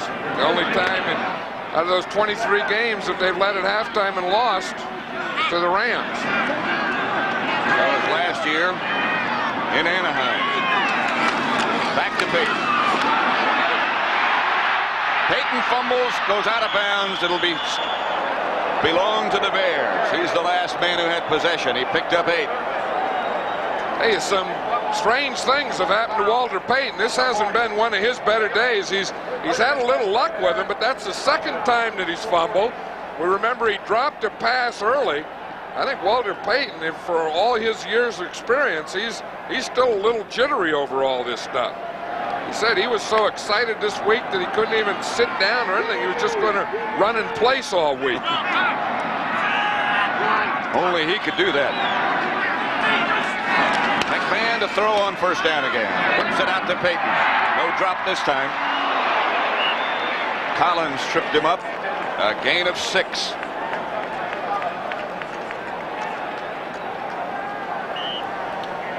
Bears took the opening kickoff, and McMahon scrambled in for a touchdown. Then they got a field goal by Butler, and since then, that Ram defense has put a clamp on them. That's what I think. I think at that point, the Rams kind of took over. I think they were a little unsettled. The Bears had things going early, and the Rams, about that point, after that second score, they kind of took and got the control back. Suey this time. About 2 short of the first down. Here's Dieter Brock over in the Ram bench, loosening up. Well, you know, he has that glove on the left hand. He tore a tendon in his ring finger on the left hand last week. Luckily, of course, he doesn't throw with that hand, nor does he take the ball. He puts, when he gets the snap from the center, his right hand is the top hand, and that takes the pressure of it. Ball was placed by the official, and then it was blown away. Well, the wind almost gained a first down for the Bears. Almost blew it. It did blow it to a first down. And they were still in the huddle. They need a yard and a half, and they give it to Suey. He won't get it. Reggie Doss was the first man there. DeJournay comes to join him. I'll tell you, DeJournay is the guy that called that play. Watch him on Hilgenberg here, number 70. You see, he takes Hilgenberg. He gets penetration right there. Now, he gets Suey at first. He slows him up, and then Reggie Doss is coming in from the outside. But Charles DeJournay, the nose tackle, got penetration. Anytime you run against a three-man line, you got to get the nose tackle. If you stop the run, it's usually the nose tackle somehow involved. DeJournay is a man who played in the World Football League. Johnny Johnson back deep along with Leroy Irvin. I remember when DeJournay was at San Jose State. I remember when he was with the San Diego Chargers. Buford gets off a good kick. Johnson lets it bounce, and it goes out of bounds at about the 23. And again, there's a little pushing and shoving between Vince Evans and Tim Reichman. The punt, Vince Newsom involved. They only get 28 yards out of the kick. It looked good in the beginning. There's this year's genius, Buddy Ryan, the defensive coordinator of the Bears. John, you and I were talking a minute ago. This is our 5th Bear game this year, and we haven't seen anyone score a touchdown against them yet. Oh, and I think that's the thing. You know, and Buddy Ryan will be the first guy to say, I mean, he has this 46 defense, and it's all this and that, but the guys that make the defense are the guys we're seeing here, the players. I mean, anyone can play 46 and not shut out people the way we've seen. But these guys are good players. They're tremendous athletes.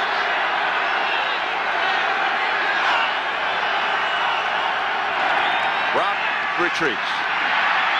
Gives it to Dickerson. It's the same play that ended the first half. 6-yard gain. Dickerson, we were talking with him the other day. He said, they don't even throw me the ball. They don't have any patterns. He said for this game, he doesn't have any pass patterns. He was probably just like a fourth dairy guy. You know, that was faking or supposed to be around there. I think he caught that with one hand, though, didn't he? Yeah. Probably that scuba sleeve he has on got it. Second and 4. Stuck to the scuba sleeve, I think. They've kept him under control, however. Dickerson got a good block. It's for Ellard. And it's out of bounds. Dickerson got a good pickup. I'll tell you, it was against Richard Dent, too. You know, he wasn't blocking a defensive back or a linebacker. Watch 95. There's Richard Dent. He's coming. Then he sees Dickerson. Dickerson, I have to take that guy. Oh, well, I'll tell you, he stayed in there. He squared, bent the knees a little, threw the right elbow at the end. Hung with him pretty good, didn't he? He hung in there good. I'll tell you, that had to be a shock to Dickerson. You look, you know, you bend over, square up, knees bent, eyes up, open. Here comes Dent. Whoop! They need 4 for a first down.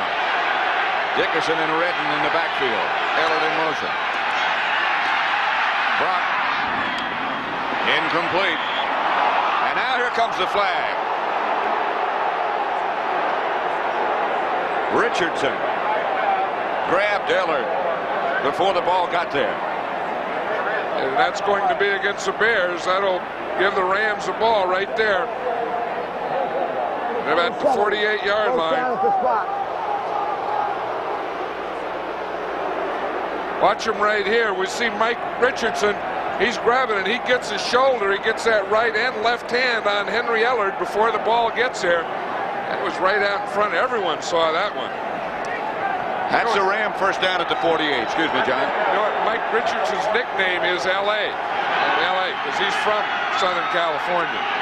So L.A.'s playing L.A. Redden and Dickerson. This is Eric Dickerson. He breaks 1 or 2 tackles. Ball's on the ground. And Richardson, who was just called, gets the fumble recovery. That's the second one for Dickerson. I think on that play, Otis Wilson, Number 55 stripped Dickerson. Buddy Ryan, the defense coordinator, said, we're going to get 3 fumbles. Watch 55 here. Takes on the guard, Ken Hill. Then he works back. Now watch him come back and watch that right hand go in and knock that ball out. He grabbed that right hand, pulled it into the elbow, and that knocked the ball out of Dickerson. In fact, Otis Wilson told us that he was going to get 3 fumbles. He said Dickerson will fumble 3 times tomorrow. McMahon back to throw. Fires outside to Payton. Payton gets away from one and then steps out of bounds. It was Wilcher. Here's Otis Wilson. He's still celebrating. He said he could tell the guy, you know, I took on the guy. Kent Hill came, he blocked me. I took on him.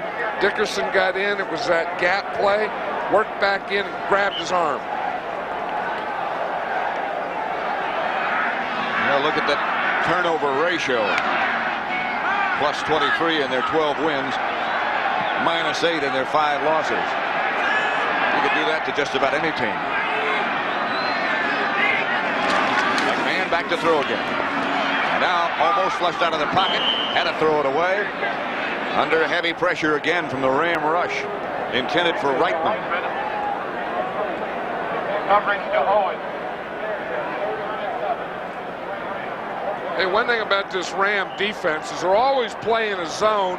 They always have their underneath guys in the right spots, their deep guys in the right spots.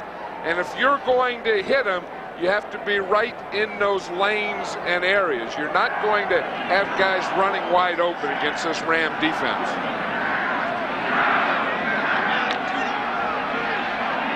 They have their pass rush group in there. The Bears have Marjoram in now as a wide receiver. And McKinnon is out. That's Gentry in motion. McMahon with a blitz coming, completes it to Galt. And that'll be enough for a Bear first down. McMahon is down. Slow getting up at least. I'll tell you, he threw that right between Leroy Irvin and Vince Newsom.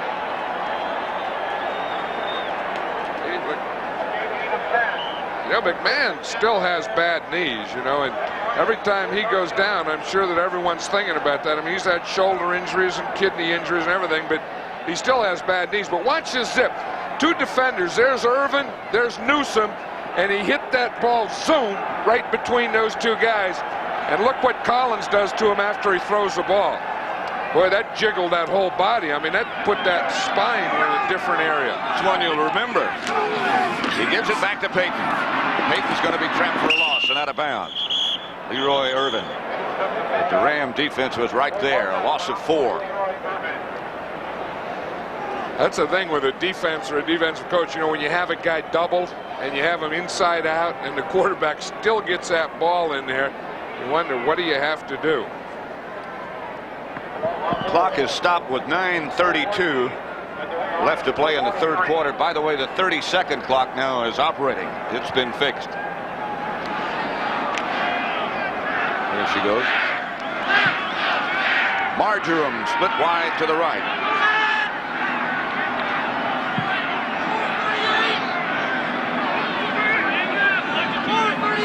Suey said something to Payton that made him move. The pitch is back to Suey, and he does not very much. There wasn't much there. Vince Newsom. And the pushing and shoving continues. Just about every play we're getting something going here now. There's Dennis McKinnon going in. It looks like, you know, he's had some knee problems all year, and he only practices 1 or 2 days a week and comes out and plays in the game. But I'll tell you, he's the tough guy of this team. He's the guy that catches all the inside passes. He's the guy that does the blocking for the sweeps. He does things that you don't see wide receivers doing much anymore. And he enjoys doing it. 3rd and 13. And his coach, Mike Ditka, enjoys talking about it. Marjoram in motion. Handoff. Up the middle is Suey. Gentry, I beg your pardon. Suey was out. There was Gentry who picked up the 8 yards. This might be close enough for Butler. What they're trying to do is make them think pass and then pop that trap in there to Gentry. This is a big decision now for Mike Ditka. It's 4th down. Do you go for the field goal? It'd be a 52-yard field goal. Do you punt or do you go for it on 4th down? They're going for it on 4th down. 4th and 6. See what John Robinson is yelling to his defense. Watch out for him with that cadence to try and draw you off sides. McMahon says, I don't think we fooled him. We better take time out and talk this one over because we're 4th and 6, and that 30-second clock was down to 3. On the field. So, 7:55 remain in the 3rd quarter.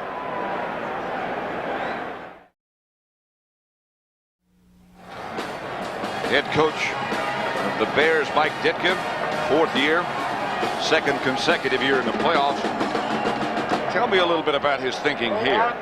Well, I know what he's thinking. You know, if you punt the ball and it goes into the end zone, they get it on the 20, you only picked up 15 yards. The field goal is 52 yards with a funny wind. You may as well take a shot at it. Your defense is playing well. They need 6 at least. They put Peyton in motion. McMahon on a sprint out, and he can do it. They got Peyton, and they got the 1st down. The gamble paid off. A gain of 13. They only needed 6.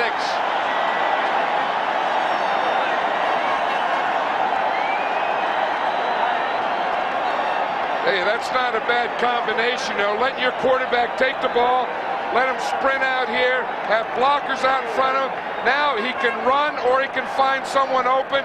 Who does he find open but Walter Payton, who knew exactly where the 1st down marker was, got up beyond it, so when McMahon did see him and hit him, he had the 1st down.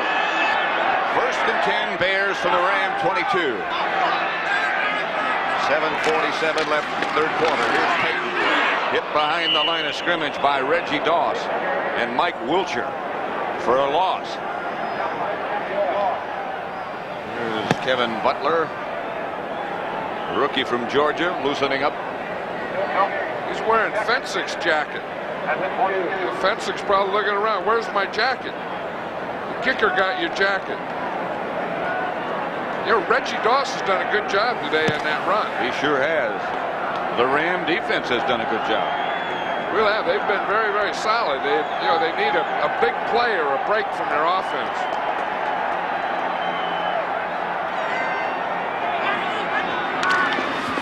McMahon again sprints out. Throws for Galt, touchdown. What a great throw from McMahon.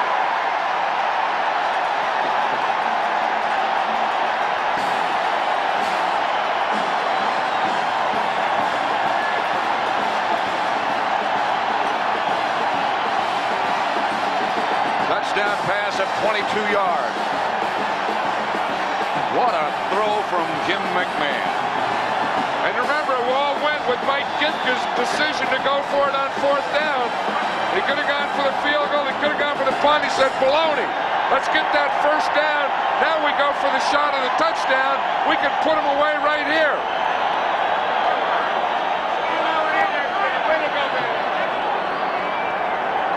Fuller holding.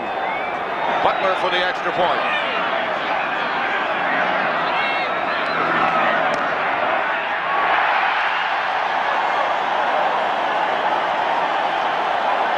Bears move in front 17-0. That was a good pass pattern down there by Willie Gall. He ran what we call a post corner. He starts into the post, then he goes back out to the corner as McMahon rolls. McMahon rolls left, has the blockers. What a shot he put in there to Willie Gall. And running to his left and throwing on the left to his run. Let's watch it here. Here's Willie Gall here. He's going to start up, start in, and back here. McMahon gets a ball, comes out here on the run, hits him right here. Now watch Gall. You see the motion come out here? Gall starts in. See him come in there? Then he goes back out to the corner. McMahon reads him all the way and zips that touchdown to him. Now what does he do? Shake. Oh, boy. Doink. Give me a one right in the head there. I love it.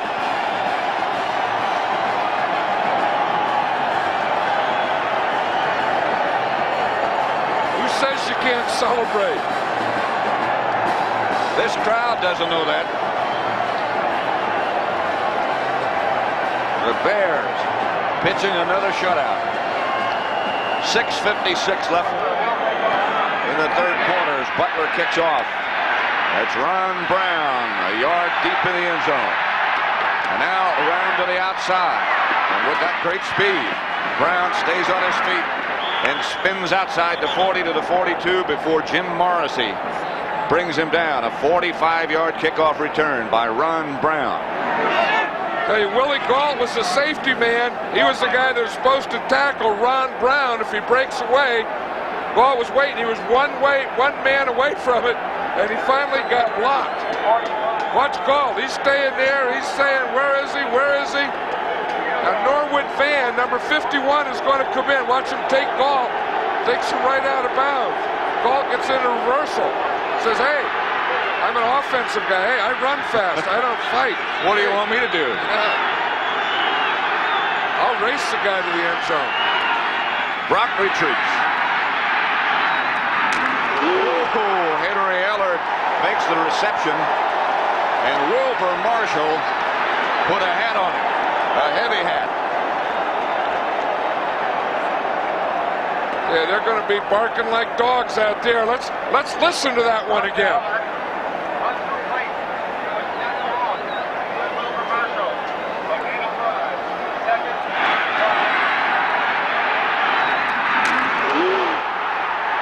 That hurt up here. Brock gives to Dickerson. Dickerson whirls to the outside and picks up a first down at the Bear 45. Singletary after a gain of 6.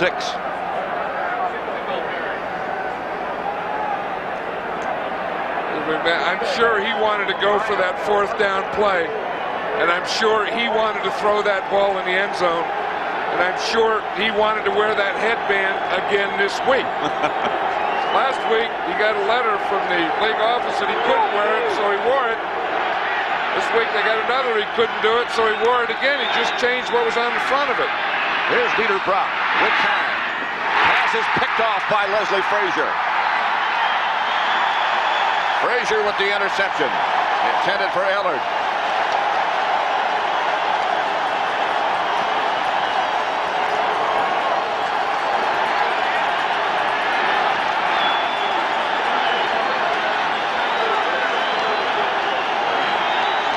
Some sort of a discussion,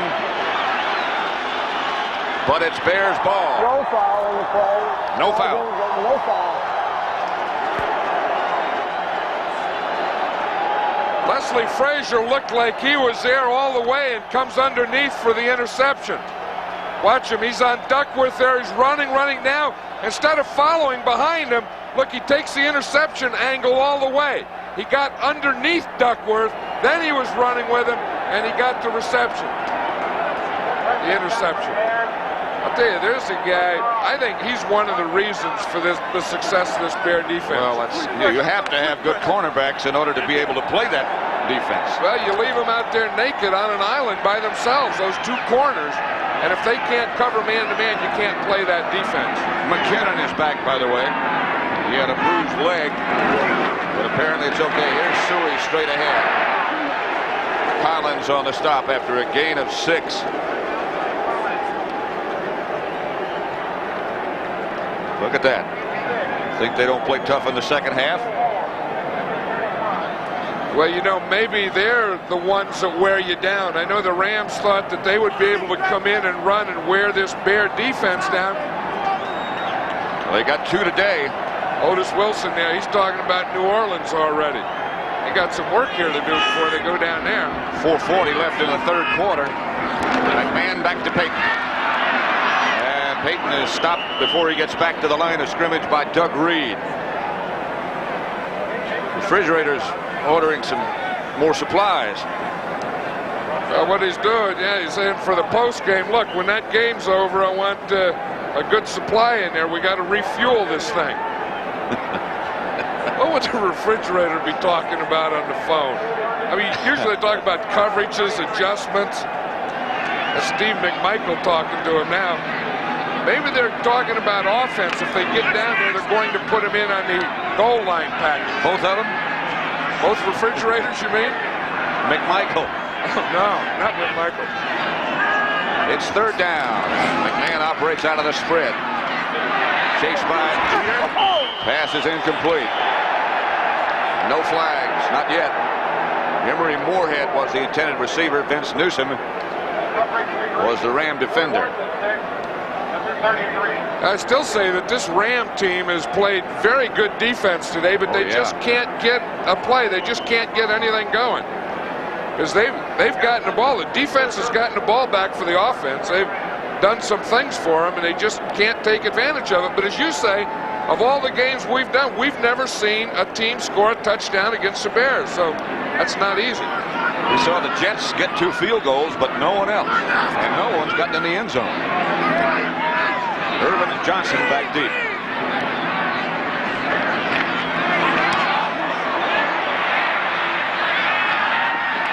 Irvin. And there's your penalty marker. Gentry on the stop. That flag looked like it came right off the Bears bench or the sideline. Wilbur Marshall was running in with the flag. This Bear defense is so excited, can't wait to get out in the field. They're running in before the return's finished.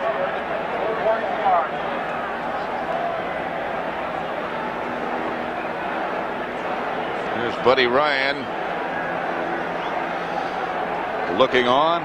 Illegal block. Number 33 on the return, 10 yards, first down. Yeah, that was number 33 is Charles White. He's there on Sean Gale, 23. You see Gale has the position on him, and he can't block him anywhere else, so he just gets that push in the back.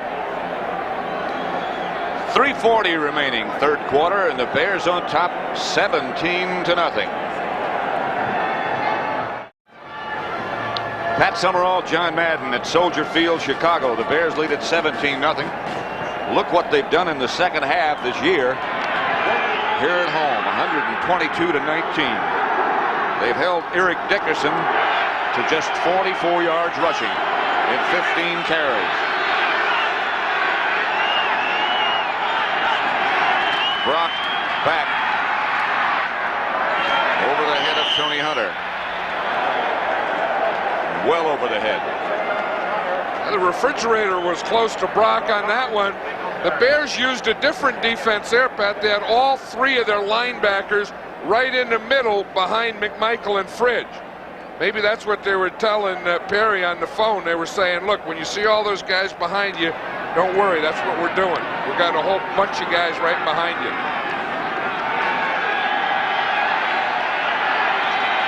Second and 10 Rams, their own 23.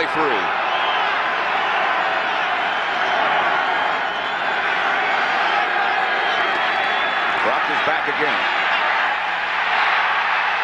Richard Dent, Dan Hampton. Brock started to step up and came down in the arms of Dan Hampton. That's the Bears' first sack of the day. Yeah, Dan Hampton comes on a stunt. You'll see McMichael here work out. Here's Hampton right here. He crosses, comes in right here, works through a bunch of blockers in here, and then gets to him. Watch him, 99. McMichael's comes, see, loops around. Now he comes up. There's 1 blocker, 2 blockers, works right through him, throws Hera aside, and sacks Dieter Brock. He had to go through a lot of guys to get there. A hard work at sack. Brock out of the pocket. Finally throws it over the head of David Hill. And the Rams once again will have to punt.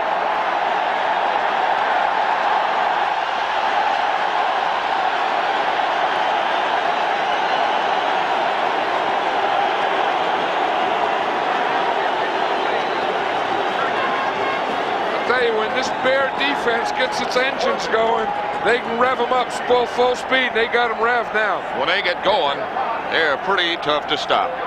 Hatcher back to punt, standing at his own 4. Or to go. Back deep for the Bears. Good kick.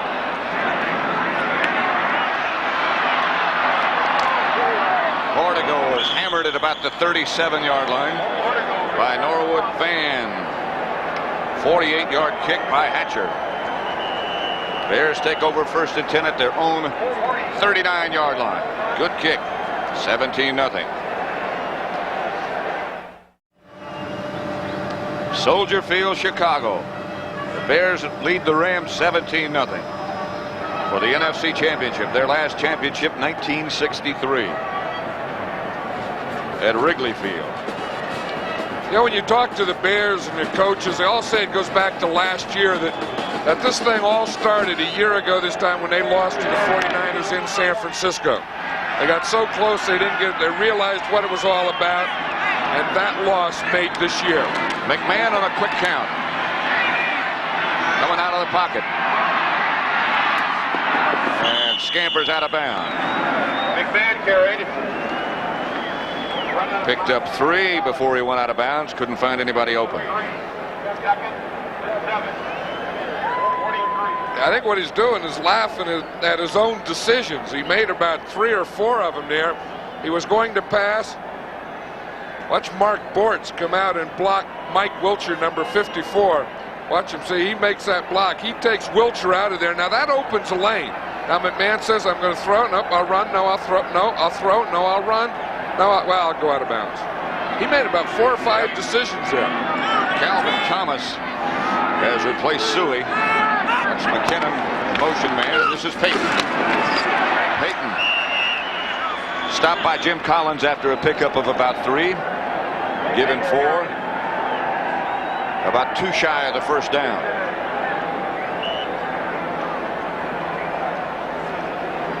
You talk about a guy that, you know, over the years has done so many things and worked and been the, you know, I mean, when the Bears have lost, when they've been a bad team, this guy's gaining over 1,000 yards. He's in Pro Bowls, but never got the one thing that they all want. That's a championship. They have checked him pretty well today. Figured in a couple of pass receptions. Here's Thomas. And now the Bears will have to punt. Reggie Doss again made the play. I know what McMahon's thinking there. He's thinking, you know, we ran that roll to the right side on 4th down. We got it. We ran it to the left for a touchdown. Why didn't we run it there on 3rd down and we wouldn't be punting now? I know he's thinking that. Maury Buford back to punt, and Johnson and Irvin back deep for the Rams.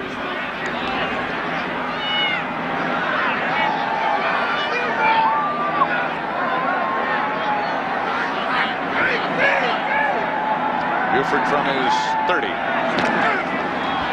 That one will stay up there a while. It looks like the wind is, well, it had some effect, but it winds up taking that bare bounce again. Inside the 20. Down by Cliff Thrift.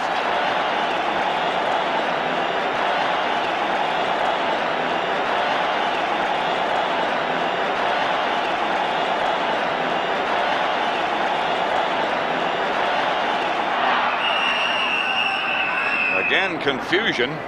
The Rams center wound up with the ball, and there come the penalty flags. That was a late flag. That had to be something way after the play. Defense number 99. 5 yards, still 1st down. Yeah, but how come the flag came out so late? Encroachment. That's number 99, and that happens well before the play. Now he starts, now he goes. Now the flag comes way late on that one. I mean, encroachment is something you do before the ball starts. Early. 1st and 5. Rams have the ball their own 23. Less than a minute left, 3rd quarter. Brock back to throw.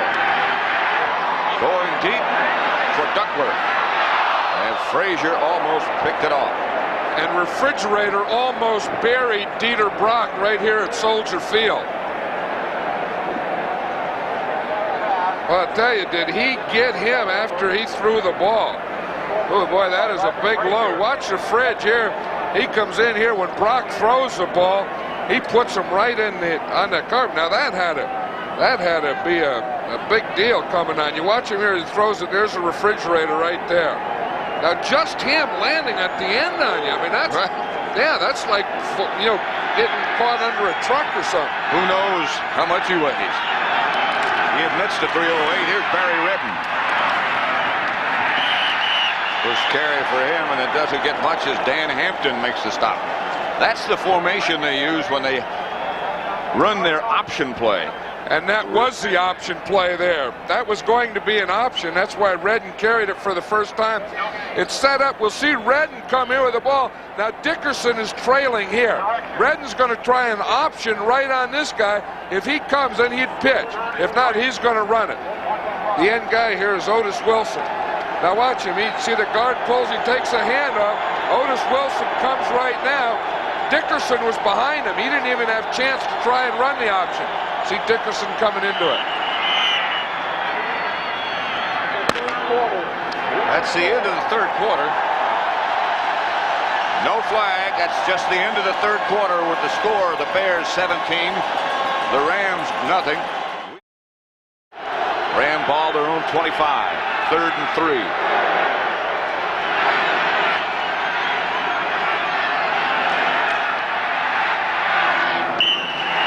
Bears had a blitz going. Pass was intended for Ellard. Brock had no chance to set up. Marshall was coming. William Perry was close. I'll tell you, he was close. You know, a lot of people think the offensive people say, well, you know, Perry really isn't a good defensive player. He is a good defensive player. He's big. He handles that middle. And as Mike Ditka says, you watch a lot of things happen around him. And they do. He's always getting penetration. Hatcher standing back at his own 10. Keith Ortego back at the Bear 40.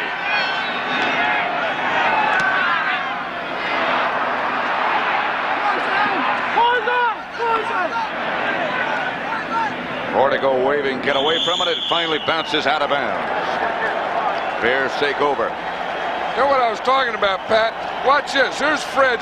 He's going against Ken Hill here, but watch how he takes it, and he takes a pile and just knocks it back. Then a lot of things can happen on the other side of that, but watch him go as he's here. He has a good take on him and stance. Now watch him just take Hill, just push it. Push, push, push, push, push another guy, Dickerson trying to get him. But see how piles and stuff happen around him. I mean, he gets into that backfield. Big William Perry, 300 plus. Yeah, when he gets it going one way, if you're the other way, it's hard to stop it. He's a good athlete. Reitman in motion, and McMahon gives to Payton, who slips down. Picked up maybe a yard. That was an interesting story. Dale Hatcher, the Ram punter, went to Clemson with William Perry and was telling us what a good diver he is. Yeah, I guess they have a good swimming and diving team at Clemson, and when Perry would go out to dive, students and people would come from all over to watch him. And he would hit that board and darn near snap it down. Then when he hit the water, it would all come up over, and people would just marvel. The diving coach said he could have made the team as a diver. That's right. And he's a good basketball player. Here's McMahon back to throw. Down he goes for the 3rd time of the day by Doug Reed. 14:02 left to play. 1 quarter away from the Super Bowl. Yeah, I don't know if McMahon is hurt or not. He's limping around. Maybe that could just be the result of what happens over the years, T&E, but he gets hit. He's trying to spin out. You see, and he gets that left leg twisted. He got up limping. I think he's shaking it off. That's the one that was his bad one. That's the one that he has the big brace on. Neither one of them, neither knee is really 100% though. But the left one's his real bad one. He calls that his bionic knee. Back to throw again. And now he got the screen pass out to Payton. Payton has not much room to roam. Eckern out there along with Leroy Irvin to make the stop. McMahon upset with himself, or perhaps didn't like that selection of plays. I'll guarantee you that's what it was. He didn't like that play call. And he said, what the heck we calling that for on 3rd and long? Yeah, you know, he and Mike Ditka went for, remember that period of time? Yeah. They went for 1 month and didn't talk to each other. Not a word was exchanged between the two. I'll bet you right now that he's not. See, he goes and talks to guys like Lineman, gets close to the heater. Talks to Richard Richard did. Defensive guys. Line drive kick. Goes out of bounds, and the Rams will take over. But again, they have a long way to go. They'll start from their own 29-yard line. A 47-yard punt by Buford. Ditka says he thinks half of the things that McMahon does are just to aggravate him. 17-0 they lead. That's a friend of yours, John. There's Bill Murray. I remember when that hat that he's wearing, I have no idea where he got it, but I think that's an old football helmet. That's the way they used to wear it. Remember, they were like leather helmets, and then they would roll them up and put them in their back pockets when they weren't playing. Bill Murray would wear that. He's down there coaching. He's probably taking credit for that call, that touchdown call, that roll left post corner. Ought to be flying an airplane with 2 wings. Here's Dickerson. There's nothing there for him. He only got a couple of yards. Singletary again, the first man there. He got 3. Fencing with an assist. You know, guys like Bill Murray were Chicago Bear fans for years, you know, and they always had to defend it. I mean, they were Cubs fans and Bear fans, and, oh, you're from Chicago, they laugh at him. Now that they're winning, Bill Murray's out there in the sideline. Wonder how he got down there anyway. He wore that hat. I know, the league office won't like that, and they won't like McMahon's headband, but they aren't going to like that either. 2nd and 7 it is. This is Hunter moving, and Brock back to throw. They get it outside to Hunter, and nobody's even close. Tony Hunter out to about the 47. Dickerson tripped him up after a gain of 15. I'm surprised Tony Hunter cut back to the inside because there was no one on the outside. He caught the ball. There was no one at all out there, and it looks like he cuts back in. Here he is in motion. When he comes out here, no one covers him, and he turns the ball up. But then he turned it back in. Watch him. He comes in motion, fakes the block, comes out here. There's no one out here at all. Now, why he just didn't stay out here in the sideline? He cut back into double D. David Dickerson. Off first down, they pitch back to Dickerson. Dickerson tries to find some room, and there's just nothing there. Otis Wilson chased him out of bounds. They have kept Eric Dickerson, the great Eric Dickerson, under control. Well, you know, the last 2 times they played, or both times, Eric Dickerson gained over 100 yards on this team. Of course, you know what he did last week, that 248. That's a full day's work. And that's what the Rams had planned to do today. They wanted to do the same type of thing. Carry the ball 40 times, wear them down, wear them down, wear them down. But I think the Bear defense has been doing the wearing down. 11 minutes and 13 seconds left to play. They fake to Dickerson. Throw outside to Brown. And he dropped it. Trying to set up this quick screen to the speed. That was one of the things the Rams put in for this game, that, you know, the quick screen, the type of stuff that wouldn't be bothered by the wind, where you could get it to your fast guys out in front. Of course, that plan didn't work when you dropped the ball, but the idea was to get the ball out quickly to Ron Brown, get blockers in front of him, and him going down the field. 3rd down and 11. You know, did you see Perry, though, wearing that bathing suit that those divers wear, like Greg Louganis, those little Speedo bikini deals? Somehow I can't imagine it would be little. Brown in motion. Brock under pressure. Gets away from a couple, but not all. Perry finally gets there. 2nd sack of Dieter Brock.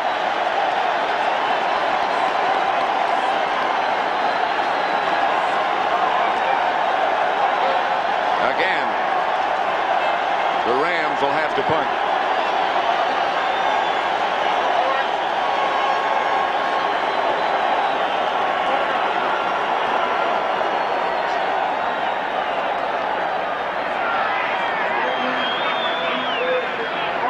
Ortego standing back at the 22-yard line. This is the 9th punt.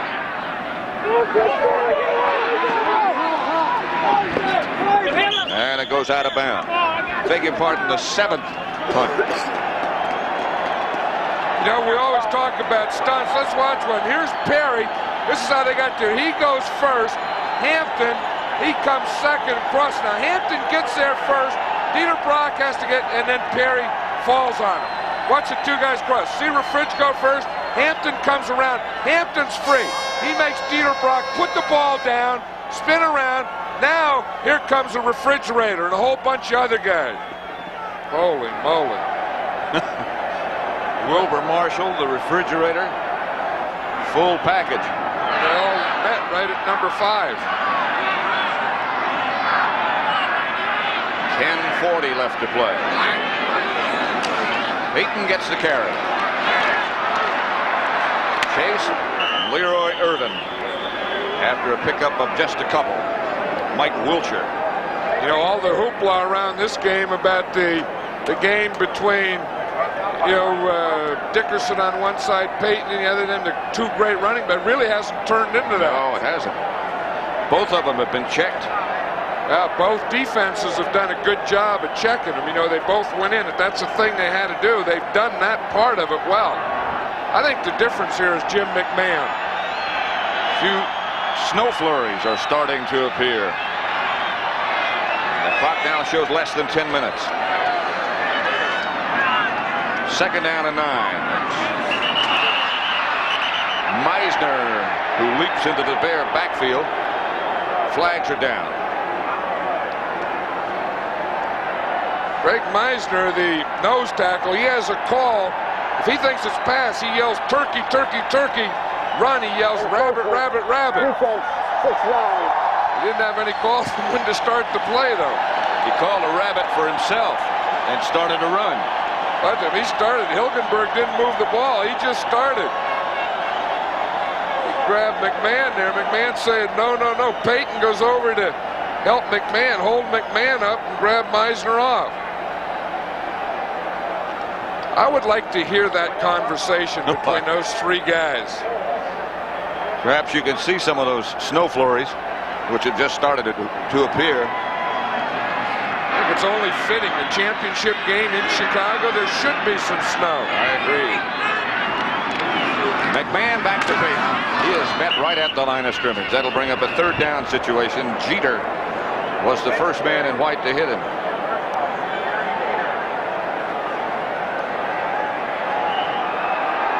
Yeah, as I said before, that's one thing. You know, the Rams really did a good job of shutting down that running game. We see Gary Jeter, he takes an inside rip. He comes inside a covert, rips him with his right hand, and he's the guy that gets the penetration, the first guy there. This is one of the few places that they cheer bad weather. Yeah, but it should. I mean, the elements owe it to Chicago to be here today. Snow should be here today. You have to show up. It's Peyton again, and he did not get the first down, and the Bears will have to punt again. They lead 17-0. There is our cameraman on the opposite side of the field. Hey, he's way up on top. I mean, you talk about elements. There's a man in the elements. It's our buddy Herman Lang. He spent a lot of years in blimps and stuff like that. It's okay with him. He doesn't care. Hell, these guys don't either. But I think this game has everything. I mean, you know, Chicago and the Bears and Soldier Fields and monsters and big guys and tough and guys in short sleeves and snow and everything. The only thing wrong is it got all that stuff and artificial turf. Too bad we can't pick the All-Madden team today. Bears batted out of bounds. They were hoping for a roughing the kicker call against the Rams. They didn't get it. Punt was 26 yards. The Rams take over. They just haven't been able to get anything going on offense. 7:51 left to play. The Bears lead it 17-0.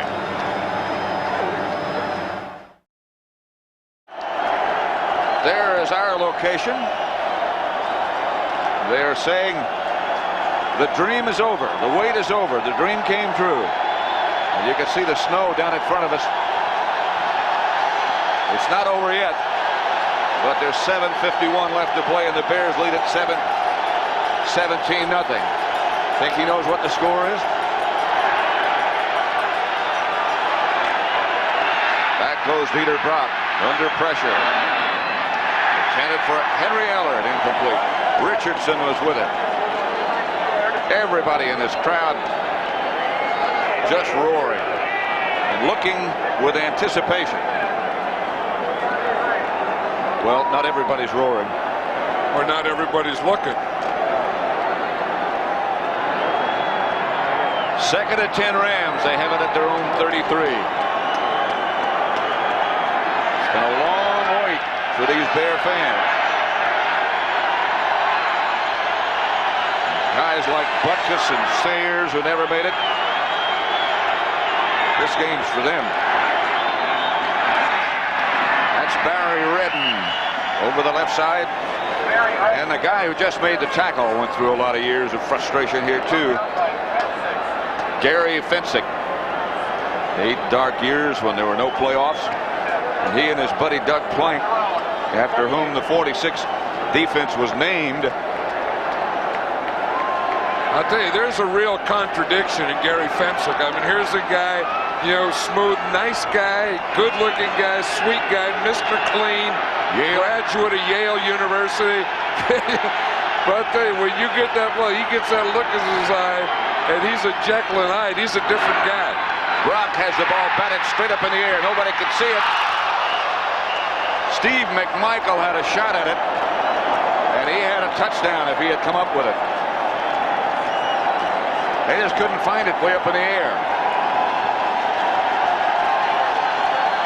Tell you, Steve McMichael is a guy that's been playing this last part of the season on just guts.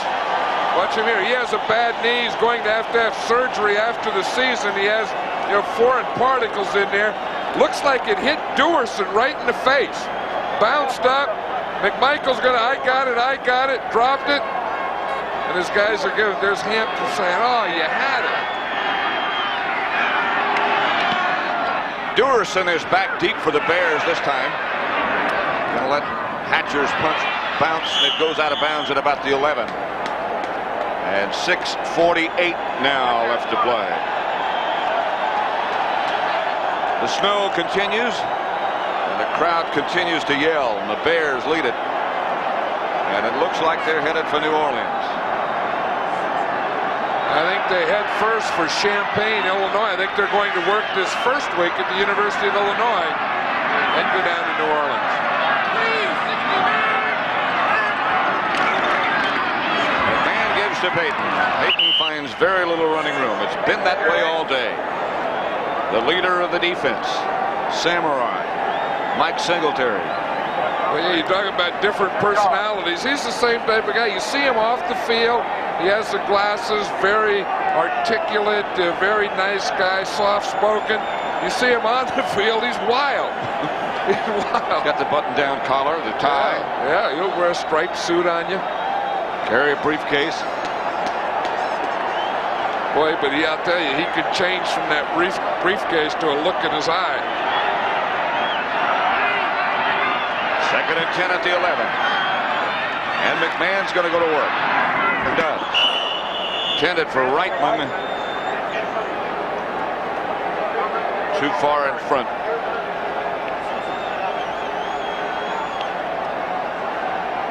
Hey, there's another guy that's having a good game today. Jim Covert, number 74.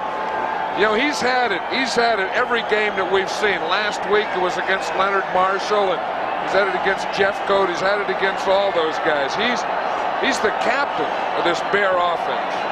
He's another of those that was drafted in 1983. Yeah, that's quite a tribute, you know, for a guy just to be in his third year, be in the Pro Bowl, and be the captain. McMahon will operate this time out of the spread. Snowing a little harder. Dennis Gentry was the ball carrier, and now the Bears again will have to punt as Jim Collins made the tackle. Look at this. There's the only guy I've said that's on the All-Madden team is Hampton. He got the worst looking hands. He got a left finger. He was showing me the other night, you know, that he can't bend and has grafts and stuff in it. So if they go to the Super Bowl, he's going to have him measure that finger, get the ring for that left ugly finger, and then have it melted down and put it on his right. Get a lot more gold that way, he said. That finger of his looks like an elbow. Yeah, that's what these guys think about. That's how they think. They got elbows for fingers. Buford gets it off the side of his foot. The Rams have trouble handling, and Johnson gets it out of bounds in Bear territory at about the 47. 37-yard punt, 4-yard return. 5:08 now left to play. 17-0 Bears. Snow continues to fall. It's a little bit harder now. This, appropriately enough, is Bear weather. This is really what they were hoping for. They like to do that, those linemen, get out there, snow, cold, windy, and get those shirt sleeves, roll the sleeves up, get those big arms hanging out there. They got them all pumped up, big old arms on them. But let's see if you can see those fingers. Those are bad-looking hands. I mean, he bends his hand, and only a couple of things bend. I mean, some stay straight and a few bend. He said, I hate to shake hands. I keep my hands in my pockets a lot. There have been some years of frustration for him around here, too. He's a tremendous player. Well, he's one of those guys that's in the same group as a Howie Long. Yep. He's kind of a player's player, man's man, that type of guy. Can play anywhere, up and down the line, inside, outside, in. Play the run, play the pass, block a kick, play the whole game. They're loving it. Just over 5 minutes left to play. Brock goes back to throw. Going deep for Brown. Frazier right there. Good play. I still say, and we talked about it before, this 46 defense, they commit 8 guys, that you have to have guys like Leslie Frazier.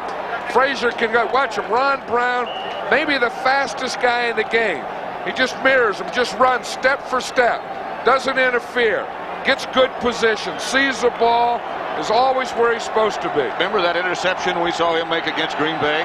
The greatest play by a defensive back I've ever seen in my life. 2nd and 10. They give to Redden. Redden will have enough, I believe, for a Ram first down before Dickerson and Fensick bring him down. A pickup of 11. And they will move the sticks, I believe. One thing, they popped that right through there between the line. They thought maybe they would be able to get a little of that inside running. Of course, now I think it's too little, too late. But it goes down. Excuse me, 4.5 minutes, I was just going to say. Yeah, I was just saying, I think the Rams are this year like the Bears were a year ago against the 49ers. And the Bears were like the 49ers were last year. Same record. To Dickerson. Otis Wilson, they're in a hurry. A loss of 2. Even in a great year last year, the 49ers, no team has ever recorded back-to-back shutouts in playoff history. That's some accomplishment. And again, don't want to say it too many times, but we still haven't seen anybody in that Bear end zone in the 5 games we've done. There's Buddy Ryan. He's the engineer or the architect again of this defense. And those players all love Buddy. He doesn't even call him by name, just calls him by number and nickname. Here's Redden again. Otis Wilson and Wilbur Marshall made the stop. They've both had tremendous years. Buddy calls his players like Wilson's, 55 and 50 and so on. And he just tells them, this 22, you do this. He said he started doing that. So when he first came to the Bears, he didn't know the player. He had a 5th defensive back named Walter Shine, right, who he would put in, on the nickel. And he said he forgot his name. He was calling him Bashnagel. He said he'd get 3rd line and say, Bashnagel, Bashnagel. The Bashnagel, he was a receiver. He was a wide receiver, right. Here's Brock on 3rd down. Chased by Dent and down. And the ball is loose. And the Bears have it. This is Wilbur Marshall with the ball. Marshall.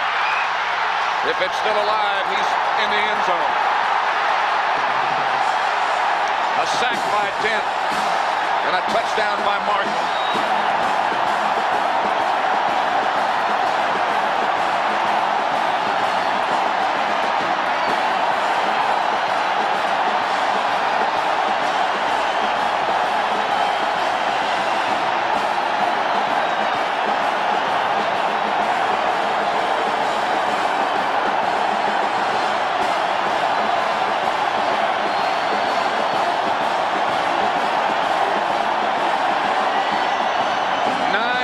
different Bear defensive players have scored touchdowns this year. That was Wilber Marshall.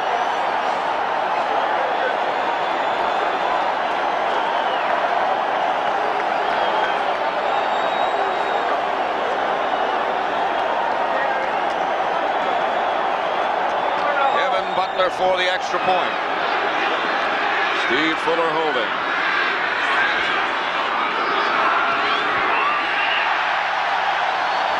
Like almost everything else, the extra point is perfect.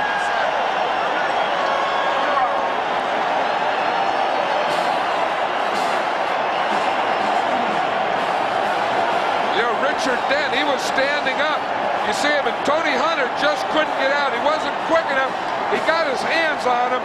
Dent comes in, grabs Dieter Frank, just strips the ball right out of there. Watch him, he's outside in a stand-up position. See Hunter, 87, tries to turn out, and then Pankey tries to get out. They can't. He just strips, turns him, the ball comes flying out. Wilber Marshall picks it up, finishes it off. What 2 playoff games Richard Dent has had.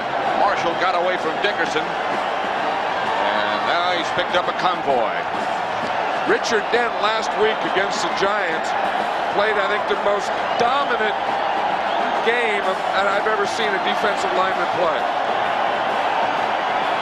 Marshall and Wilson and the Bear fans.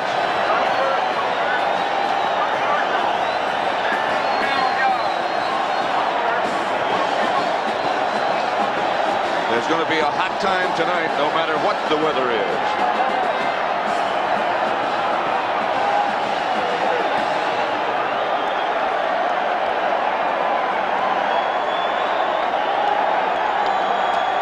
There's Walter Payton. It's been a long time coming. Brown. And a penalty marker is down, and Brown is off to the races. Cut down by Kevin Butler. That might help him make the All-Madden team, but they're going to bring everything back. Hey, he had to get out there. He was in a foot race. The kicker was in a foot race with Ron Brown to the sideline. Kevin Butler got him. Of course, it didn't count anyway, but it looked good. I have to believe Kevin Butler might lose that race most every time. Yeah, but see, he's there. He's telling him how he did it. You know, these guys hardly ever make tackles. Watch, he said, I'm going over, I cut him off at the pass, I throw, and I just went for that knee. I took his knee out, and then he had to go. Wherever the knee goes, you have to go, he's saying. Yeah, they'll brag about that. You know, those guys can kick, make field goals, extra points, point. They always talk about that tackle they made. So the Rams are backed up to their 10-yard line. And we have 2 minutes and 24 seconds before the real celebration starts.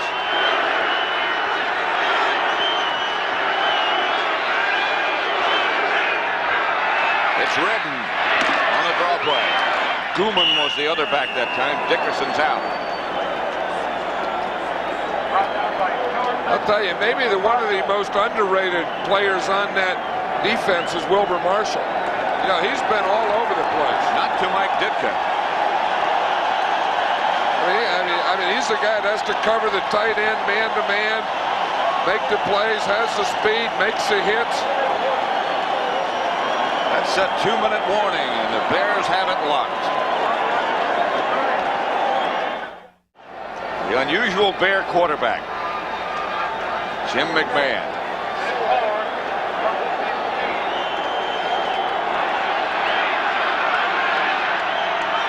$24-0.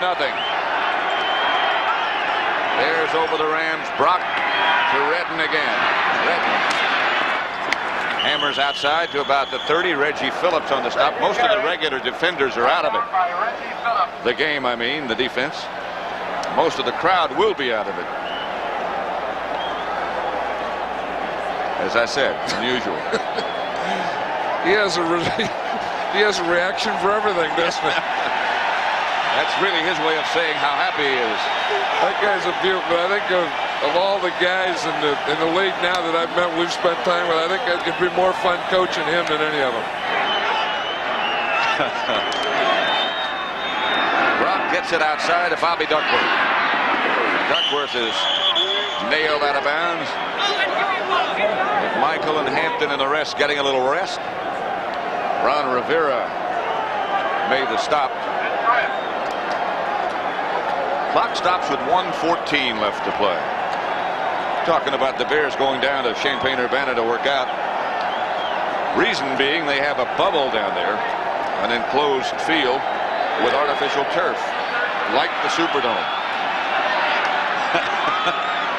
They're starting their celebrations already. They got dances and songs, and these guys have every. You know, one thing I like about the Bears, they've had a lot of fun winning. I mean, they have records and they have songs and they have, you know, what do you call those things? Videos. And right. The Super Bowl shuffle. They've involved the fans. I mean, it's a whole big thing. Everyone's taking part in this deal. Things are not so happy on the other side of the field. This game, the NFC Championship, worth $18,000 for both teams. And Hampton looking on. And of course, when they go to the Super Bowl, the winner gets $36,000. So it's not without its rewards, other than the acceptance and adoration of the fans. I'll tell you, but more than the money, though, Pat, the big thing's that ring. The ball again. Let's say it was dead. Mike Ditka. Clock still running with 30 seconds on the clock. Nobody has left. I mean, the place is still absolutely full. Well, they've been waiting too long for this to leave. I mean, you don't wait all those years, all this time, and then finally get it and then leave early. They're going to stay. I mean, the players won't even want to leave the field. That's going to be it.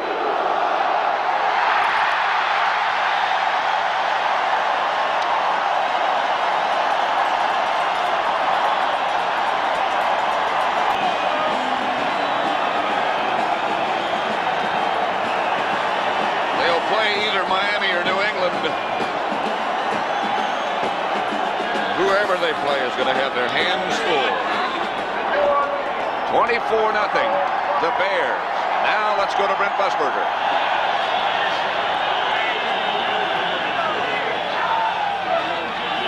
And finally, a Super Bowl for the Chicago Bears. Walter Payton hugging Virginia and Ed McCaskey, and now linebacker Otis Wilson inside the Bear locker room for the owners of the Chicago Bears. She, of course, is a lovely daughter of the late George Halas, the founder, who was the coach of this team the last time they won a championship.